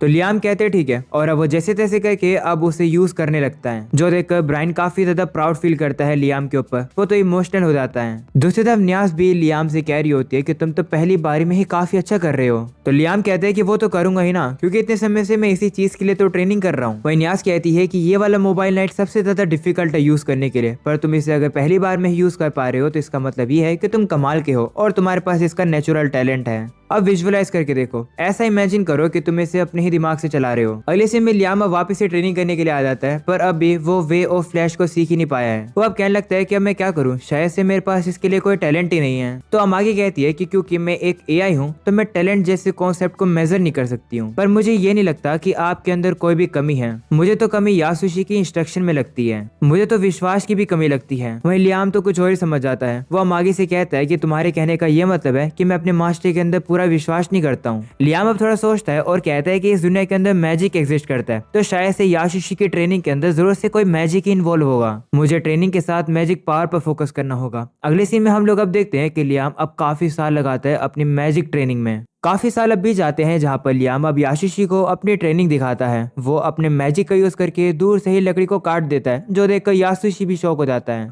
पर वो अपने आप को अब कंट्रोल करता है और अब वो लियाम से कहता है कि तुमने काफी ज्यादा अच्छा किया, पर अभी तुम्हें काफी कुछ सीखना है। ज्यादा अपने आप पर घमंड मत करो और इसी तरीके से अपनी स्किल्स को इम्प्रूव करते रहो। ऐसा बोलने के बाद वो चला जाता है। वहीं पर यासुशी अब फिर से शौक में होता है। वो अब कहने लगता है कि आखिर लियाम क्या है, इसने तो सही में तलवार को बिना यूज करे ही लकड़ी को काट दिया। अगले सीन में लियाम को अब उसके रिसोर्स प्लेनेट माइकाई के बारे में पता चलता है। ये उसकी फैमिली का एक ऐसा लौता पार्ट है जिसको उन लोगों ने गिरवी नहीं रखा हुआ है। वहीं अमागी बताती है कि इस प्लेनेट का जो एनवायरनमेंट है वो काफी बेकार है, यहाँ पर माइनिंग करना ही मुश्किल है, पर मैंने इसके ऊपर प्लांट लगा दिया था जिससे कि हमारे लिए प्रॉफिट जनरेट करके दें। पर अब लियाम को पता चलता है कि जो पायरेट्स हैं वो उसी प्लांट के ऊपर हमला कर रहे हैं। वो लोग मोबाइल नाइट्स का यूज करके लड़ रहे हैं। वहीं पर लियाम की आर्मी भी लड़ रही है, पर कोई अंदाजा नहीं है कि वो लोग कितने देर तक होल्ड बैक कर पाएंगे। वहीं लियाम पूछता है कि हमारी स्ट्रेटेजी क्या है। वहीं अमागी बताती है कि अगर हमला करना है तो हमें पीछे से हमला करना पड़ेगा। हम लोग प्लेनेट के पीछे से ग्रेविटी टर्न का यूज कर सकते हैं और सीधा दुश्मनों के ऊपर पहुंच सकते हैं। तो लियाम कहते हैं ठीक है, और वो सभी शिप्स को बैटल के लिए तैयार कर देता है और कहता है कि मैं इस प्लांट को बचाने के लिए जाऊंगा। पर ब्रायन उसे कहता है कि नहीं,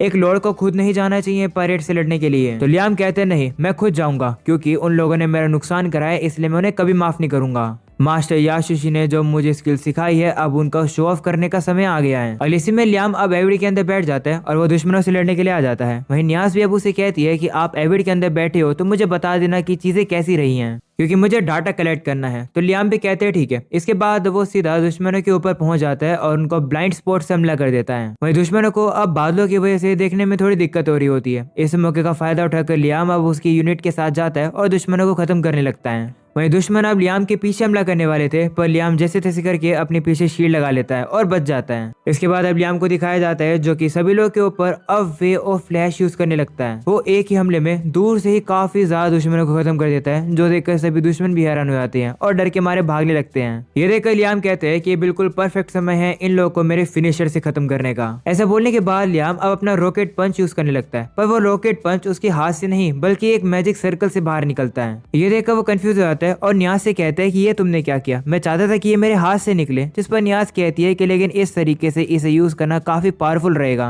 तभी दूसरी तरफ अमागी अब उसे बताती है कि हम लोग फेल हो गए हैं, हम लोग दुश्मनों को 10% भी नहीं पकड़ पाए हैं, सिर्फ 30% को ही हम लोग डिस्ट्रॉय कर पाए हैं, बाकी के 60% भाग गए हैं। तो लियाम कहते हैं कोई बात नहीं, लगता है कि हम लोग फिर भी जीत गए हैं। अमागी तुमने काफी अच्छा किया।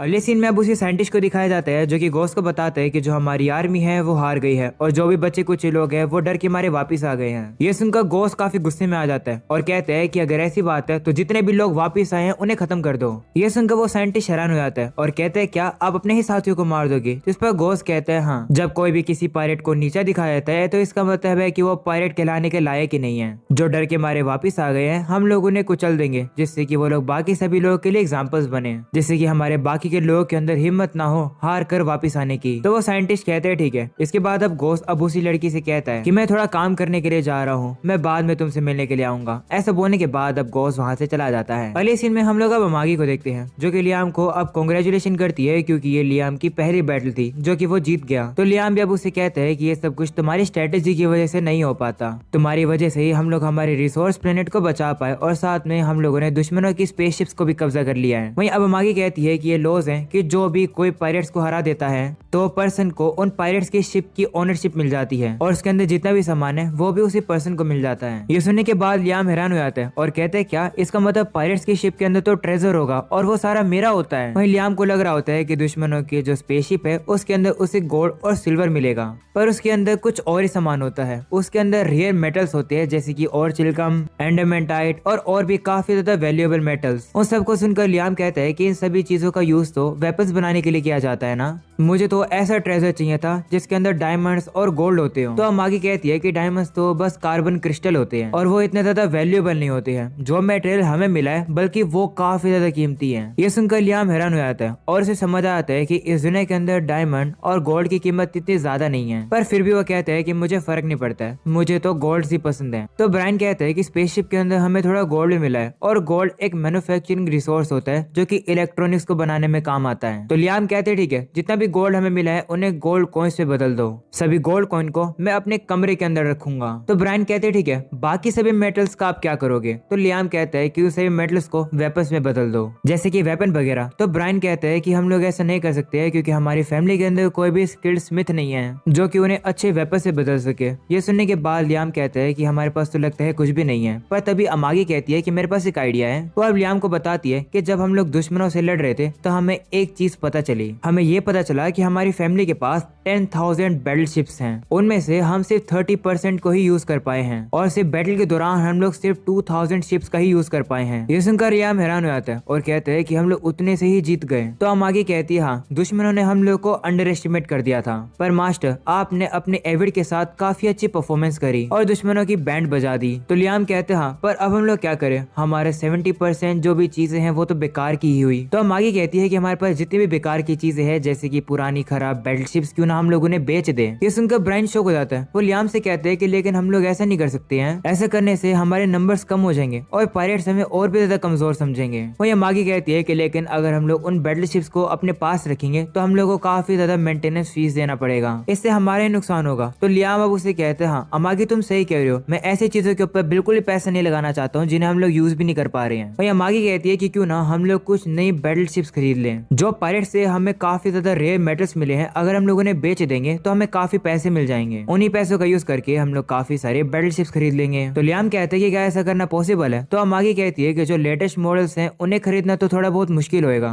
पर अगर हम लोग सेकंड हैंड बैटल शिप्स खरीदेंगे तो शायद से अमाउंट भी पूरा हो जाएगा। ये सुनकर ब्रायन कहता है कि लेकिन मेरे हिसाब से पुरानी और सेकंड हैंड बैटल शिप्स खरीदना अच्छा आइडिया नहीं रहेगा, लोग हमारा मजाक उड़ाएंगे। तो लियाम कहता है कि मुझे फर्क नहीं पड़ता, लोगों को जो कहना है कहने दो। इसके बाद वो अमागी से कहते हैं कि ठीक है, जितनी भी सेकंड हैंड बैटल शिप्स है उनकी तैयारियां करो खरीदने की। तो अब अमागी भी कहती है ठीक है। अगले सीन में हम लोग को अब एक परफॉर्मेंस दिखाया जाता है जहाँ पर जो न्यास होती है वो अपने नए स्ट्रॉन्गेस्ट बैटल शिप को सभी लोग को दिखा रही होती है। वो बताती है कि ये हमारी नए बैटल शिप का मॉडल है जिसे 7th वेपन फैक्ट्री ने बनाया है। वो सभी लोग को अब उस बैटल शिप को दिखाती है। वो बताती है कि जिसका आउटपुट है ये 7% ज्यादा है कन्वेंशनल बैटल शिप से, साथ में इसके कैपेसिटर्स भी काफी अच्छे हैं, इसके स्टीयरिंग रिस्पॉन्सेस भी काफी अच्छे हैं, इसकी कैनन की और शील्ड की जो भी ड्यूरेबिलिटी है वो भी काफी ज्यादा इंप्रूव कर दी गई है। हमने और भी ज्यादा एक्सपेरिमेंट करके इसकी मेंटेनेबिलिटी को भी इम्प्रूव कर दिया है। हमने इसे ओल्डर मॉडल्स के साथ कंपैटिबल बनाया है। इस वजह से हम लोग इस डिजाइन को और भी अलग अलग तरीके से यूज कर सकते हैं। अगर तुम लोग हमारे शिप्स को खरीदोगे तो इंपीरियल फ्लीट्स की फाइटिंग स्ट्रेंथ काफी ज्यादा बढ़ जाएगी।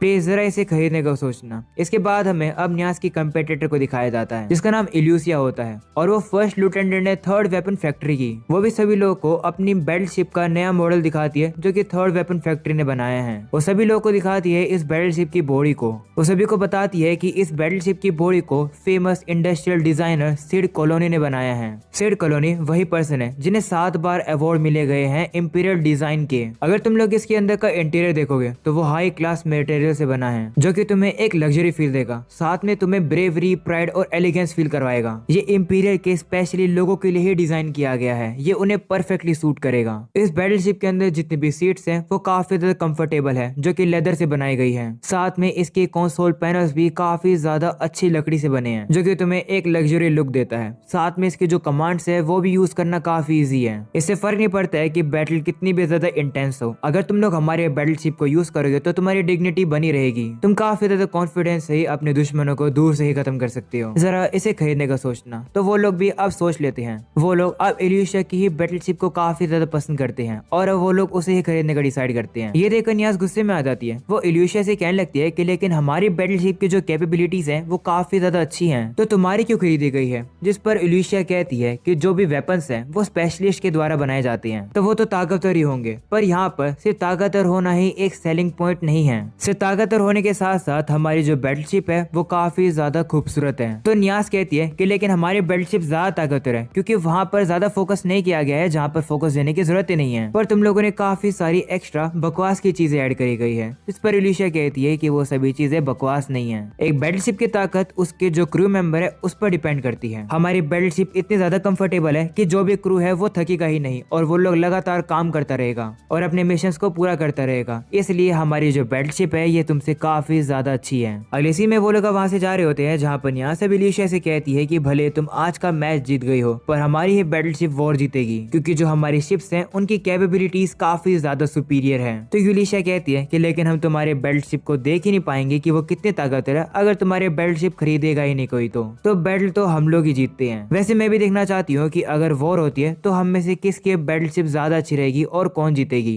पर मुझे नहीं लगता कि तुम्हारी बैटलशिप को कोई भी खरीदने वाला है। ये बात न्यास को काफी ज्यादा गुस्से में ले आती है। वो अब अपने रूम पर वापस आ जाती है और कहने लगती है कि अब मैं क्या करूं, डायरेक्टर मुझ पर काफी गुस्सा होंगे। वह सोचने लगती है कि आखिरकार ऐसा कौन पर्सन होगा जो कि मेरी इस बैटलशिप को खरीद लेगा। तभी अब उसे लियाम की याद आ जाती है और वो कहती है हाँ शायद से लियाम इसे खरीद सकता है। और इसी में वापस से हम लोग अब उसी गाइड को देखते हैं जो कि लोगों की नेगेटिव इमोशंस को इकट्ठा करने के लिए घूम रहा होता है। जिसके बाद वो अर्थ पर आ जाता है जहाँ पर उसे एक लड़का दिखता है जो कि गेम खेल रहा था और वो गेम के अपने आखिरी पॉइंट पर होता है। उसने गेम सेव भी नहीं करा था। वो अब गेम जीतने वाला होता है पर तभी उस बंदे की बिल्ली वहां पर आती है और वो पीसी को गलती से शट डाउन कर देती है। ये देखकर वो लड़का काफी डिप्रेस हो जाता है। ये देखकर वो जो गाइड होता है वो आकर उस बंदे के नेगेटिव इमोशंस को खा लेता है। गाइड अब काफी मजे कर रहा होता है। वो कहता है कि लेकिन इतना भी काफी नहीं है। वो अब सोचता है कि लियाम के जो नेगेटिव इमोशंस है वो अब तक और ज्यादा बढ़ने ही वाली होगी। उसकी नेगेटिव इमोशंस खाने में मुझे काफी मजा आएगा। उसकी नेगेटिव इमोशंस इसलिए हाई होगी क्योंकि उसके ऊपर काफी ज्यादा उधार था। चलो एक बार उसे देख कर आते हैं। जिसके बाद वो जो गाइड जैसे लियाम को चेक करने के लिए आता है वो अब काफी ज्यादा शॉक हो जाता है क्योंकि इस टाउन के अंदर काफी डेवलपमेंट चल रही थी। जो देखकर गाइड काफी शॉक हो जाता है और कहते हैं कि जब पिछली बार तो मैं आया था तो यहाँ पर तो बिल्कुल भी डेवलपमेंट नहीं थी, अब यहाँ पर क्या हो गया ये सब। जब लियाम को एक टीचर चाहिए था तो मैंने मेक श्योर किया था कि उसे एक बेकार का ही टीचर मिले।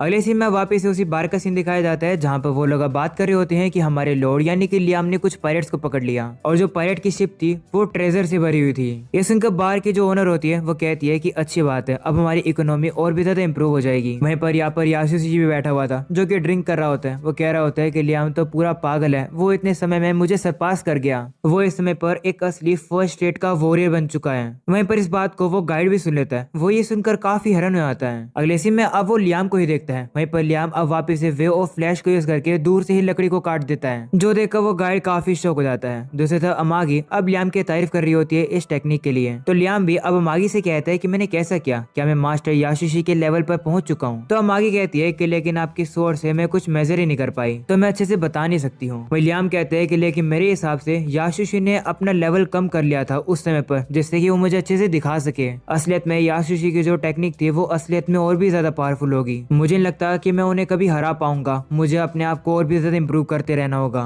ये सब सुनकर वो गाइड कहने लगता है कि आखिर ये क्या हो रहा है, लियाम को तो मैंने एक बेकार का टीचर दिया था, तो वो इतना ज्यादा पावरफुल कैसे बन गया। दूसरी तरफ लियाम भी अब अपने मन में सोचता है कि इस दुनिया के अंदर भी मेरे पेरेंट्स ने मुझे अबेंडन कर दिया और मेरे ऊपर काफी उधार भी आ गया था। मुझे लगने लगा था कि मेरी ये जिंदगी भी बेकार जाएगी, पर मैं इम्प्रूव करता रहा और मेरी जो इकोनॉमी है वो भी थोड़ी बहुत इम्प्रूव होने लगी है और मैं एक कमाल का तलवारबाज भी बन चुका हूँ। मेरी जिंदगी काफी अच्छी हो गई है। इन सब के लिए मैं उस गाइड का शुक्रिया करना चाहता हूँ जिसने मुझे इस दुनिया के अंदर रिइनकार्नेट किया। शुक्रिया गाइड। वहीं पर अब ये सुनते ही गाइड को काफी दर्द होने लगता है क्योंकि उसे लियाम की पॉजिटिव इमोशंस मिलने लगते हैं और पॉजिटिव इमोशंस उस गाइड की कमजोरी है। वो कहने लगता है कि ये काफी बुरा है, मुझे अभी के अभी नेगेटिव इमोशंस चाहिए। तब या वो यासुशी के अंदर से नेगेटिव इमोशंस को खींच लेता है। इसके बाद अब गाइड सोचने लगता है कि आखिरकार लियाम को खुशियां कैसे मिलने लग गई है, क्या मैंने उसे किसी गलत जगह पर रिइनकार्नेट कर दिया। तो वो अब कहते हैं नहीं, शायद से मुझे कोई गलतफहमी हो रही है, कोई बात नहीं, वो काफी जल्द हार जाएगा, तब मैं उसकी नेगेटिव इमोशंस को खाऊंगा और तब मुझे और भी ज्यादा मजा आएगा। इसके बाद अब अगली सीन में अमागी अब लियाम को बताती है कि जो इंपीरियल फ्लीट है वो नए बैटल शिप्स को खरीद रहे हैं, तो जो उनकी पुरानी बैटल शिप्स है वो उन्हें बेच रहे हैं, तो हम लोग उन्हें खरीद सकते हैं। वहीं लियाम कहते हैं कि जो उनकी पुरानी बैटल शिप्स होगी वो तो लेटेस्ट वर्जन में ही होगी ना, तो चलो हम लोग उन्हें खरीद लेते हैं क्योंकि वो पावरफुल ही होंगी। तो अमागी कहती हाँ, पर एक शर्त है उनकी। उनका कहना है कि वो हमें वो शिप्स तभी बेचेंगे जब हम लोग उनके रिजर्व वाले सोल्जर्स को खरीदेंगे, यानी कि उनके पास जो बचे हुए सोल्जर्स है और जो सोल्जर रिटायर होने वाले हैं वो लोग चाहते हैं कि हम उन्हें अपने साथ रखें। तो लियाम कहते हो इसका मतलब वो सभी अपने बेकार सोल्जर्स को हमें देना चाहते हैं। वहीं अमागी कहती है हाँ, पर कोई बात नहीं, वो सभी ऑफिसर स्कूल से ग्रेजुएट हुए हैं तो वो हमारी कॉम्बैट एबिलिटी में काफी मदद कर देंगे। तो लियाम कहते हैं ठीक है, फिर वो बैटल शिप्स खरीद लो। वहीं पर अब ये सभी चीजों को वो गाइड भी देख रहा था। वो कहता है कि ये एक सही मौका है, मैं अब इसी मौके का फायदा उठाऊंगा। कोई भी सोल्जर एक्सेप्ट ही नहीं करेगा एक इवल लॉर्ड के एक्शन को, वो लोग जरूर रिबेल करेंगे। अगले सीन में अब यासुशी को दिखाया जाता है, तभी अब उसके पास न्यास आ जाती है। न्यास अब उसे कहने लगती है कि आपने लियाम को काफी ज्यादा समय लगाकर स्वॉर्ड्समैन सिखाई है, वो भी काफी कम समय में। इससे ये प्रूव होता है कि आप खुद एक असली वॉरियर हो। ये सुनकर यासुशी मन में सोचते है कि क्या ये मेरी तारीफ कर रही है, कहीं ये मुझे पसंद तो नहीं करती है। वहीं हमें पता चलता है कि न्यास यहाँ पर यासुशी से सिर्फ बात करने के लिए इसलिए आई है जिससे कि यासुशी से उससे लियाम के बारे में पता चल जाए, यानी कि लियाम के इंटरेस्ट के बारे में जिसका वो यूज करके लियाम से बात कर सके और अपनी बैटलशिप को वो लियाम को बेच सके।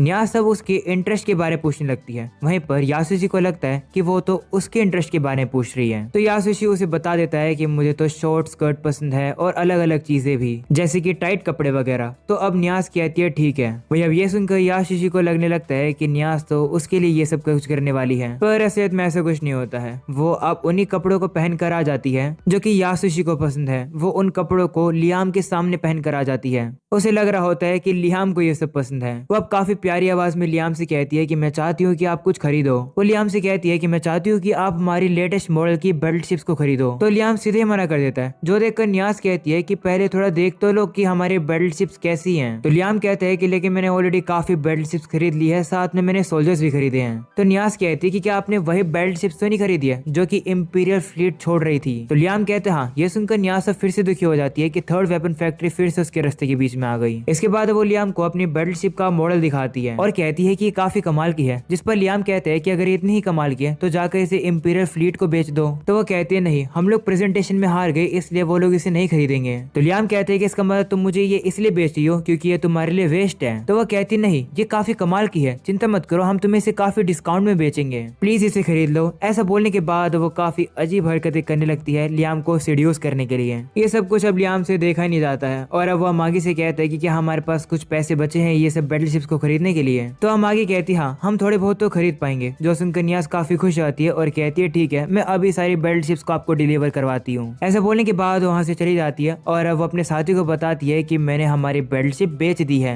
मैंने ये सब कुछ अपनी सीड्यूसिंग एबिलिटी का यूज करके किया है, मैंने लियाम को सीड्यूस कर लिया। वहीं पर इन सब बातों को ब्रायन भी सुन लेता है और अब वो भी ये सुनकर हैरान हो जाता है। वहीं हमें पता चलता है कि यासुशी भी इन सभी बातों को सुन लेता है और अब वो काफी ज्यादा गुस्सा हो जाता है लियाम पर कि उसने उसकी फेवरेट बंदी छीन ली। वो मन में कह रहा होता है कि लियाम, मैं तुम्हें छोड़ूंगा नहीं। अगले सीन में हम लोग अब लियाम को ही देखते हैं। वहीं पर अमागी काफी प्यार से उसके कान साफ कर रही होती है और अब लियाम को भी काफी ज्यादा मजा आ रहा होता है।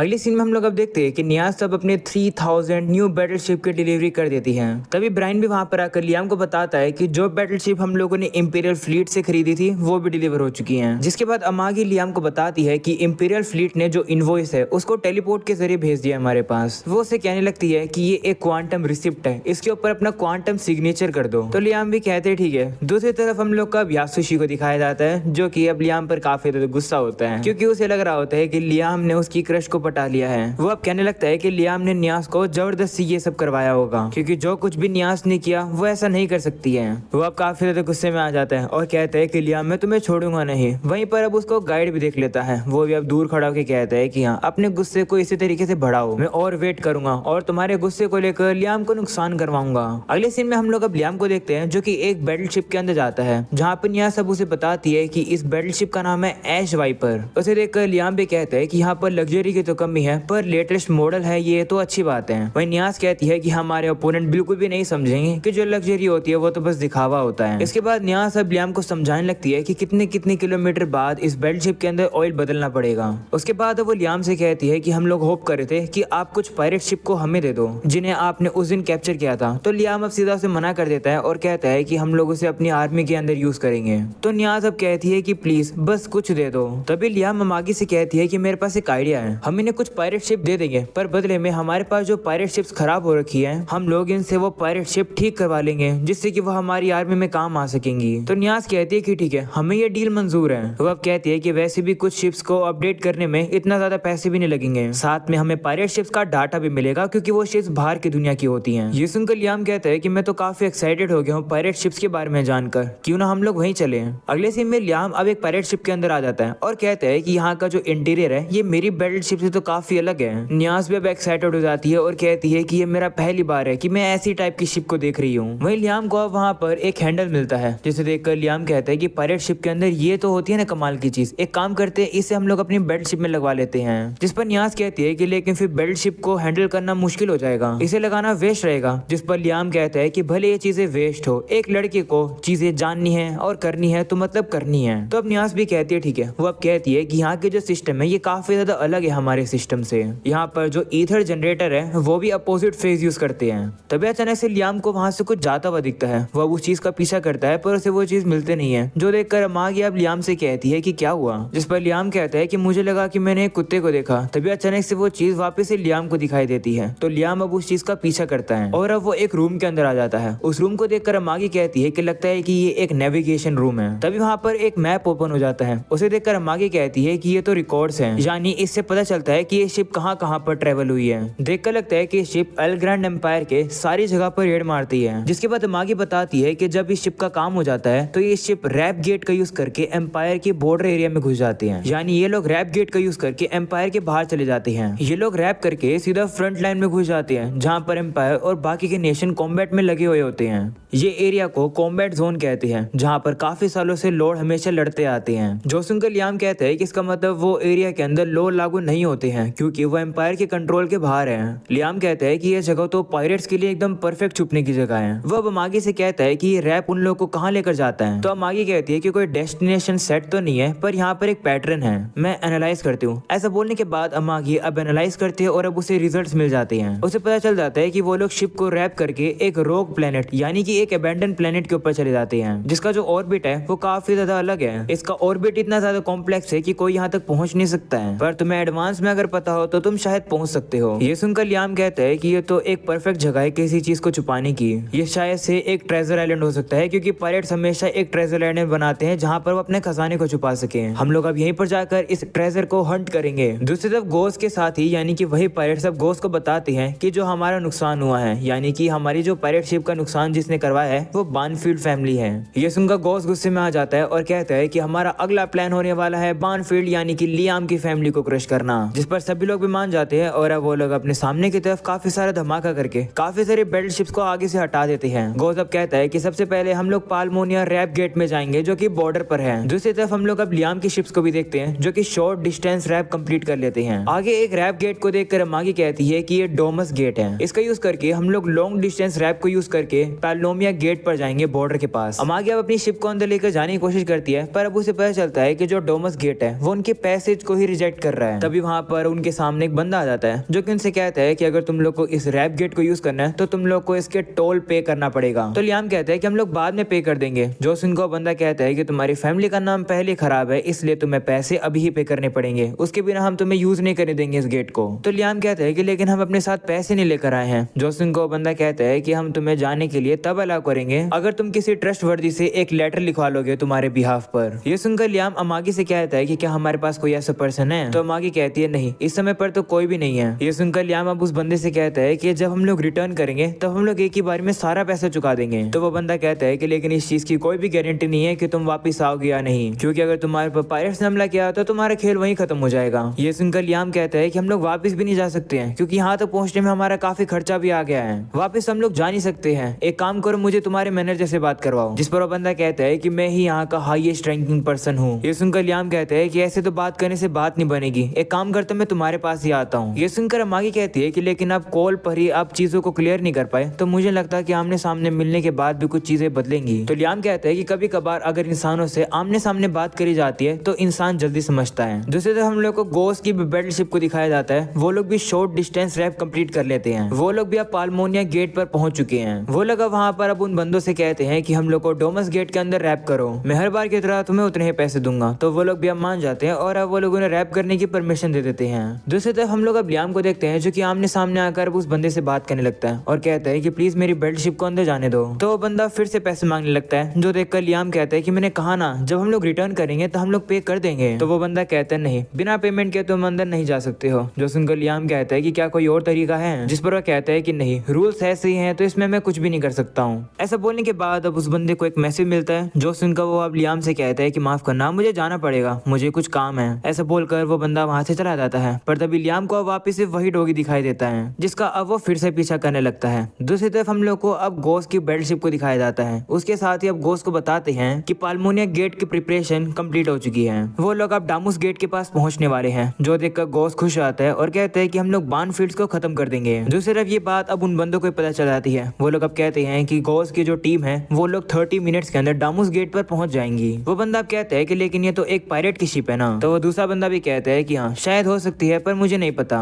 जिस पर वो दूसरा बंदा कहता है कि लेकिन अगर ऐसे ही चलता रहा तो जो गोस्ट की जो टीम है वो बार्नफील्ड के पास पहुंच जाएगी, क्योंकि जो बार्नफील्ड की जो आर्मी है वो वहीं पर ही रुकी हुई है। इसका मतलब है कि जो पायरेट्स हैं वो उनके ऊपर हमला कर सकते हैं। ये सुनकर वो बंदा कहता है कि इससे तो हमारा कोई भी लेना देना नहीं है, ना ही हम लोगों ने कुछ देखा और ना ही हम लोगों को कुछ पता है, हमें तो बस पैसों से मतलब है। ऐसा बोलने के बाद वो बंदा अपने साथी से कहता है कि चलो हम सभी लोग ब्रेक पर चलते हैं, कोई भी यहाँ पर कुछ भी नहीं देखेगा। ये सुनकर बाकी के लोग भी वहाँ से चले जाते हैं। पर तभी लियाम अभी इसी ऑफिस के अंदर आ जाता है। लियाम को पता चल जाता है कि ये रैप गेट का कंट्रोल रूम है। वो यहाँ पर देखकर कहता है कि यहाँ कोई है क्यों नहीं। तभी लियाम सामने देखता है और उसे पता चलता है कि इन लोगों ने तो पाल्मोनिया गेट को डोमस गेट के साथ कनेक्ट कर दिया है। वो देखकर लियाम कहता है कि वो बंदा तो मेरे को मना कर रहा था, पर लगता है कि उसने चुपके से लिंक कर दिया। कितना अच्छा बंदा है वो, यहाँ पर सभी लोगों को भी उसने हटा दिया जिससे कि किसी को भी ना पता चल सके कि उसने क्या किया। तभी लियाम अब देखता है कि जो गेट है ये तो दूसरी डायरेक्शन में है। जो देखकर लियाम कहता है कि शायद से इनसे गलती हो गई है। ऐसा बोलने के बाद वो उस रैप की डायरेक्शन को ही बदल देता है। इस वजह से जो गोस्ट की आर्मी होती है जो कि इस रैप गेट के अंदर होते हैं उन लोगों को अब रुकना पड़ जाता है। लियाम अब सभी चीजों को सेट कर ही देता है। तभी अमागी वहाँ पर आकर लियाम से कहती है कि जल्दी वापस आओ, हमें ट्रस्टवर्दी पर्सन मिल गया है जो कि हमारे लिए लेटर लिखेगा। ये सुनकर लियाम भी वापस आ जाता है और कहता है कि कौन सा नोबल है जो कि हमारी मदद कर रहा है। तो अमागी कहती है कि वो पर्सन कोई नोबल नहीं है, मैंने न्यास की मदद ली है। तभी न्यास भी वहाँ पर आ जाती है। वो अब लियाम से कहती है कि तुम हमारी कंपनी का नाम यूज करके रैप का यूज कर सकते हो। ये सुनकर लियाम अब उसका शुक्र करता है और कहता है कि वैसे भी जो रैप गेट का मालिक था उसने हमारे लिए रास्ता खोल ही दिया है, चलो आगे बढ़ते हैं। तो अमागी मान जाती है। इसके बाद वो सभी शिप्स को आगे करती है और अब वो लोग पाल्मोनिया गेट के अंदर चले जाते हैं। जो देखकर लियाम खुश हो जाता है और कहता है कि जैसे ही सभी बैटलशिप तैयार हो जाएगी हम लोग सीधा ट्रेजर आइलैंड की तरफ चलेंगे, वो भी शॉर्ट डिस्टेंस रैप का यूज करके। तो अमागी भी कहती है ठीक है। दूसरी तरफ हम लोग अब गोस्ट को देखते हैं जो कि अब जैसे रैप के बाहर निकलते हैं वो लोग अब किसी दूसरी जगह पर आ जाते हैं। एक बंदा अब गोस्ट को बताता है कि हम लोग डोमस गेट पर नहीं निकले हैं, हम लोग तो इंपीरियल आर्मी के ट्रेनिंग स्पेस पर पहुंच चुके हैं और इस समय पर हमारे सामने इंपीरियल आर्मी है और इन लोगों के पास 70,000 शिप्स हैं। ये सुनकर गोस्ट की फट जाती है। दूसरी तरफ हम लोग अब लियाम को देखते हैं जो कि शॉर्ट डिस्टेंस रैप को यूज करने लगते हैं। थोड़े समय बाद वो लोग रैप को कंप्लीट करके वहां से बाहर निकल जाते हैं। लियाम अब देखता है कि अब उन लोगों के सामने काफी सारी पायरेट शिप्स होती हैं। वो देखकर लियाम समझ जाता है कि वो लोग सही जगह पर पहुंच चुके हैं, यानी कि ट्रेजर आइलैंड पर। इसके बाद अमागी अब लियाम को बताती है कि हमारे सामने 20,000 पायरेट्स की शिप हैं, यानी कि हमारी आर्मी से 3 गुना ज्यादा, पर ज्यादातर तो इनएक्टिव है। जो सुनकर लियाम कहता है कि लगता है कि इन लोगों ने एक्सपेक्ट नहीं किया था कि दुश्मन इन लोगों के इतना करीब आ जाएंगे। हम लोग इसी मौके का फायदा उठाकर इन लोगों के ऊपर सरप्राइज अटैक करेंगे। इसके बाद वो सभी लोग अब पायरेट्स की शिप के ऊपर एक साथ हमला कर देते हैं और पायरेट्स की ज्यादातर शिप्स को खत्म कर देते हैं। पर अब कुछ पायरेट्स की शिप अब वापस हमला करने के लिए आ रही होती हैं, जो देखकर लियाम भी अब एविड के अंदर जाकर बैठ जाता है और अब वो भी अब दुश्मनों को हमला करके खत्म कर देता है। इसके बाद मागी भी अब लियाम को बताती है कि सभी पायरेट्स की शिप अब शांत हो चुकी है। तो लियाम कहते हैं कि ठीक है, फिर सभी मोबाइल नाइट्स को वहां पर भेजो। तो वो लोग भी अब आगे जाते हैं और जाकर ट्रेजर हंट करने लगते हैं। अगले सीन में हम लोग को अब क्रिस्टियाना का प्लेनेट दिखाया जाता है। वो भी अब काफी ज्यादा प्राउड होकर अपने पेरेंट्स के पास आ जाती है। उन्हें बताती है कि मैंने सक्सेसफुली अपना मिशन कंप्लीट कर लिया है, मैंने सभी पायरेट्स को भगा दिया है। ये सुनकर उसके पेरेंट्स भी खुश हो जाते हैं। वहीं पर राजा कहते हैं कि तुमने काफी अच्छा किया, तुमने होली किंगडम ऑफ लाइबे को बचा लिया। वहीं पर क्रिस्टियाना का भाई भी अब उसकी तारीफ करने लगता है। तब वहाँ पर क्रिस्टियाना की छोटी बहन भी आ जाती है, जो कि वो उससे कहती है कि मैं भी आपकी तरह ही एक प्रिंसेस नाइट बनना चाहती हूँ। जब मैं बड़ी हो जाऊंगी तो आप मुझे तलवार यूज करना सिखाओगी ना? तो क्रिस्टियाना भी कहती है हाँ, और अब वो इस चीज का अपनी बहन से प्रॉमिस करती है। हमें पता चलता है कि क्रिस्टियाना ये सारी बातों को याद कर रही थी। तभी वो देखती है कि गोज अब उसकी प्लेनेट के ऊपर हमला करवा देता है, जिसके से कैसल भी पूरी तरह से तबाह हो जाता है, जो देखकर क्रिस्टियाना की फैमिली भी काफी हैरान हो जाती है। तभी गोज वहाँ पर कैसल के ऊपर भी हमला करवा के क्रिस्टियाना की फैमिली को मरवा देता है, जो देखकर क्रिस्टियानो को काफी शौक लगता है। अगले सीन में क्रिस्टियाना को अब बंदी बना लिया जाता है, जहां पर सभी लड़कियां भी यानी कि जो क्रिस्टियाना के साथ ही होती है वो भी डर रही होती हैं। क्रिस्टियाना भी अब उन लोगों से कहती है कि चिंता मत करो, हम लोग को बचाने के लिए कोई ना कोई तो आएगा। तभी हम लोग अब देखते हैं कि वहाँ पर गोज आ जाता है। उसे देखकर क्रिस्टियाना कहती है कि तुम्हें क्या चाहिए, तुम्हें अगर मुझे मारना है तो जल्दी मार दो, बदले में मेरे साथियों को छोड़ दो। जो सुनकर गोज कहते हैं कि लगता है कि तुम्हें गलत फहमी हो रही है, अगर मुझे तुम्हें मारना होता तो मैं कब का कर लेता। तुम सभी लोग अब मेरे पेट्स हो, मैं इस तरीके से तुम लोग को इजीली थोड़ी मरने दे सकता हूँ। पर कोई नहीं, तुमने मेरा माइंड चेंज कर दिया है, मैं इनमें से किसी एक को फ्री कर दूंगा, पर तुम खुद चूज करो कि इनमें से मैं किसे फ्री करूँ। ये सुनने के बाद सभी काफी ज्यादा घबरा जाते हैं।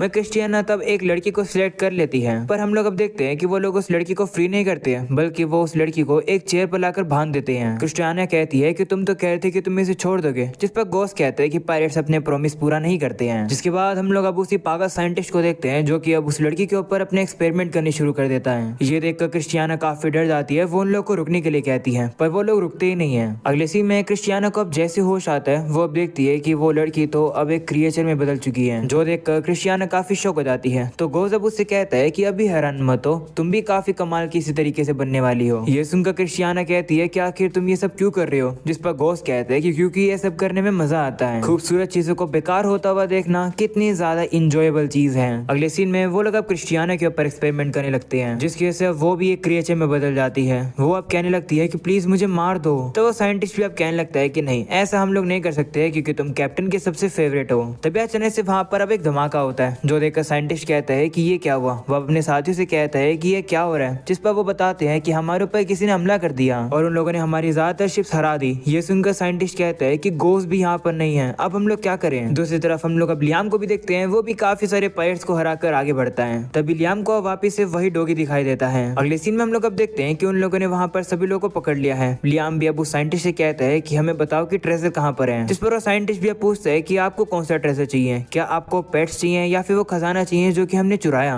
पेट्स की बात सुनकर लियाम कहते हैं कि क्या तुम्हारे पास यहाँ पर डॉग्स भी हैं, जिस पर वो साइंटिस्ट कहते हैं कि क्या तुम्हें डॉग पसंद है, अगर तुम चाहते हो तो मैं किसी को भी डॉग में बदल दूंगा। ये सुनकर लियाम कहते हैं कि तुम ये क्या बात कर रहे हो, जिस पर वो कहते हैं कि आओ मेरे पीछे आओ, मैं आपको समझाता हूँ। अगले सीन में वो लियाम को अपनी लैब में लाता है, जहाँ पर वो उसे वही काफी सारे क्रिएचर दिखाता है जो कि उसने इंसानों को बदल कर बनाए हैं। वही लियाम को अब क्रिस्टिना भी देखती है, वो अब उसे ही देखने लगता है। तो वो साइंटिस्ट अब लियाम को बताता है कि ये कैप्टन गोस की फेवरेट है और मैंने इसे काफी अच्छे से बनाया है। ऐसी बात सुनने के बाद लियाम को अब अपनी पास्ट लाइफ याद आ जाती है कि किस तरीके से उसे बुरी तरीके से ट्रीट किया जाता था। लियाम अब गुस्से में आकर साइंटिस्ट को वहीं खत्म कर देता है और कहता है कि पायरेट सही में काफी बुरे होते हैं। जिसके बाद अब क्रिस्टिना अब लियाम से कहती है कि तुम कौन हो। तो लियाम भी अब उसे देखने लगता है, जो देखकर क्रिस्टिना कहती है कि प्लीज मुझे देखकर डरो मत, मैं भले काफी बुरी लग रही हूँ पर मैं तुम्हारी दुश्मन नहीं हूँ। जो सुनकर लियाम अब उसे अपने इंट्रोडक्शन देता है और कहता है कि मैं इस जगह पर कब्जा करने के लिए आया हूँ और साथ में तुम्हारी ये जिसने हालत करी है मैंने उसे भी खत्म कर दिया। ये सुनकर क्रिस्टिना काफी खुश हो जाती है कि उसका बदला अब पूरा हुआ। वो अब लियाम से कहती है कि प्लीज हमें बचा लो, जैसे कि आप देख सकते हो कि हमारी हालत ऐसी हो गई है, मुझे नहीं लगता कि हम लोग वापस से इंसान बन पाएंगे, तो इससे बेहतर ये रहेगा कि प्लीज आप हम सभी लोगों को मार दो। तो लियाम कहते हैं ठीक है, पर बदले में तुम्हें भी मेरी मदद करनी पड़ेगी। ऐसा बोलने के के बाद लियाम अपनी टीम से कहता है कि मेडिकल टीम को लेकर आओ और सभी लोगों को अपने साथ लेकर चलो। ये सुनकर क्रिस्टीना कहती है कि प्लीज मैं भीख मांग रही हूँ, प्लीज हम सभी को बस मार दो। वहीं लियाम उसकी बात को इग्नोर करके वहां से चला जाता है। तभी एक सोल्जर लियाम से कहता है कि क्या आप सही में इन्हें बचाओगे? जितना मुझे लगता है कि आपको इनकी बॉडी को शुरू से शुरू करके रीजनरेट करना होगा। जिस पर लियाम कहता है कि लेकिन इसका मतलब है कि ये लोग ठीक हो सकते हैं, है ना? तो वो बंदा कहता है हाँ, पर आपको उसके लिए एलिक्सर यूज करना पड़ेगा,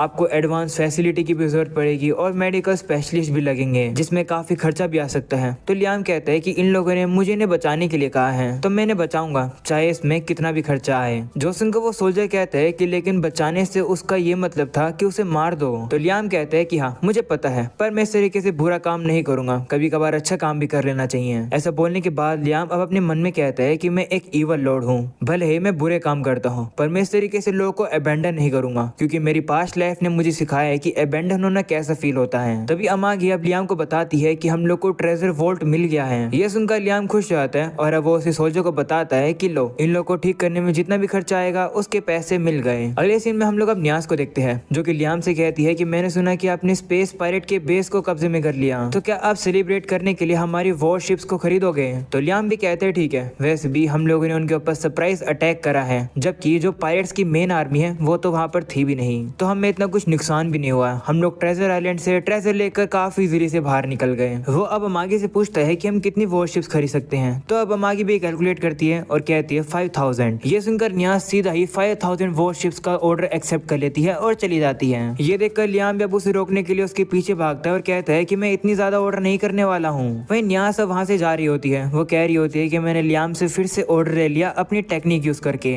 इस बात को यासुशी सुन लेता है और वो गुस्से में आ जाता है। वहीं अब लियाम भी न्यास को ढूंढने के लिए जा रहा था, पर तभी उसे वहाँ पर यासुशी मिलता है। यासुशी अब लियाम को कहता है कि मेरे पीछे आओ। इसके बाद वो लोग अब ट्रेनिंग ग्राउंड पर आ जाते हैं, जहाँ यासुशी अब लियाम से कहता है कि मैं देखना चाहता हूँ तुम्हारे रिजल्ट्स को जो कि तुमने मेरी ट्रेनिंग से सीखे हैं। तो वो भी कहते हैं ठीक है। जिसके बाद अब यासुशी एक टेक्नोलॉजी का यूज करके लियाम के ऊपर काफी बोल से हमला कर रहा होता है। वो अपनी फुल पावर का यूज करके लियाम के ऊपर गुस्सा उतार रहा होता है। वहीं पर लियाम तो इतने सारी बोल्स को हैंडल ही नहीं कर पा रहा होता है, क्योंकि उसकी तलवार के ऊपर काफी वेट होता है और साथ में उसकी आंखों पर पट्टी भी बंधी होती है। जो देखकर यासुशी अब लियाम से कहता है कि लगता है कि तुम्हारी ट्रेनिंग अभी तक कच्ची है। वहीं लियाम अब उसे कहने लगता है कि लेकिन इतने सारों को संभालना वो भी एक सोर्स से तो इम्पॉसिबल है। ये सुनकर यासुशी कहता है कि इस दुनिया के अंदर कुछ भी इम्पॉसिबल नहीं है, आंसर तुम्हें खुद ही ढूंढने पड़ेंगे। इस बात को अब लियाम नोट कर लेता है। वो कहता है कि हाँ यासुशी सही कह रहे हैं, इस दुनिया के अंदर मैजिक है। अगर ऐसी बात है तो मुझे भी अपने डिफेंस में मैजिक यूज करना चाहिए। लियाम अब कहता है कि इस बार मैं अपने मैजिक को तलवार पे नहीं बल्कि स्पेस और टाइम की फील्ड पर लगाऊंगा। ऐसा बोलने के बाद लियाम अब ऐसा ही करता है, जिसका यूज करके अब वो उन बोल्स को रोक पाता है। वो अब कहता है कि अब मुझे समझ आ गया, ये एक वॉल है मैजिक पावर की, इसका यूज करके मैं अपने आप को डिफेंड करूंगा। यासुशी शुक्रिया मुझे ये सब सिखाने के लिए।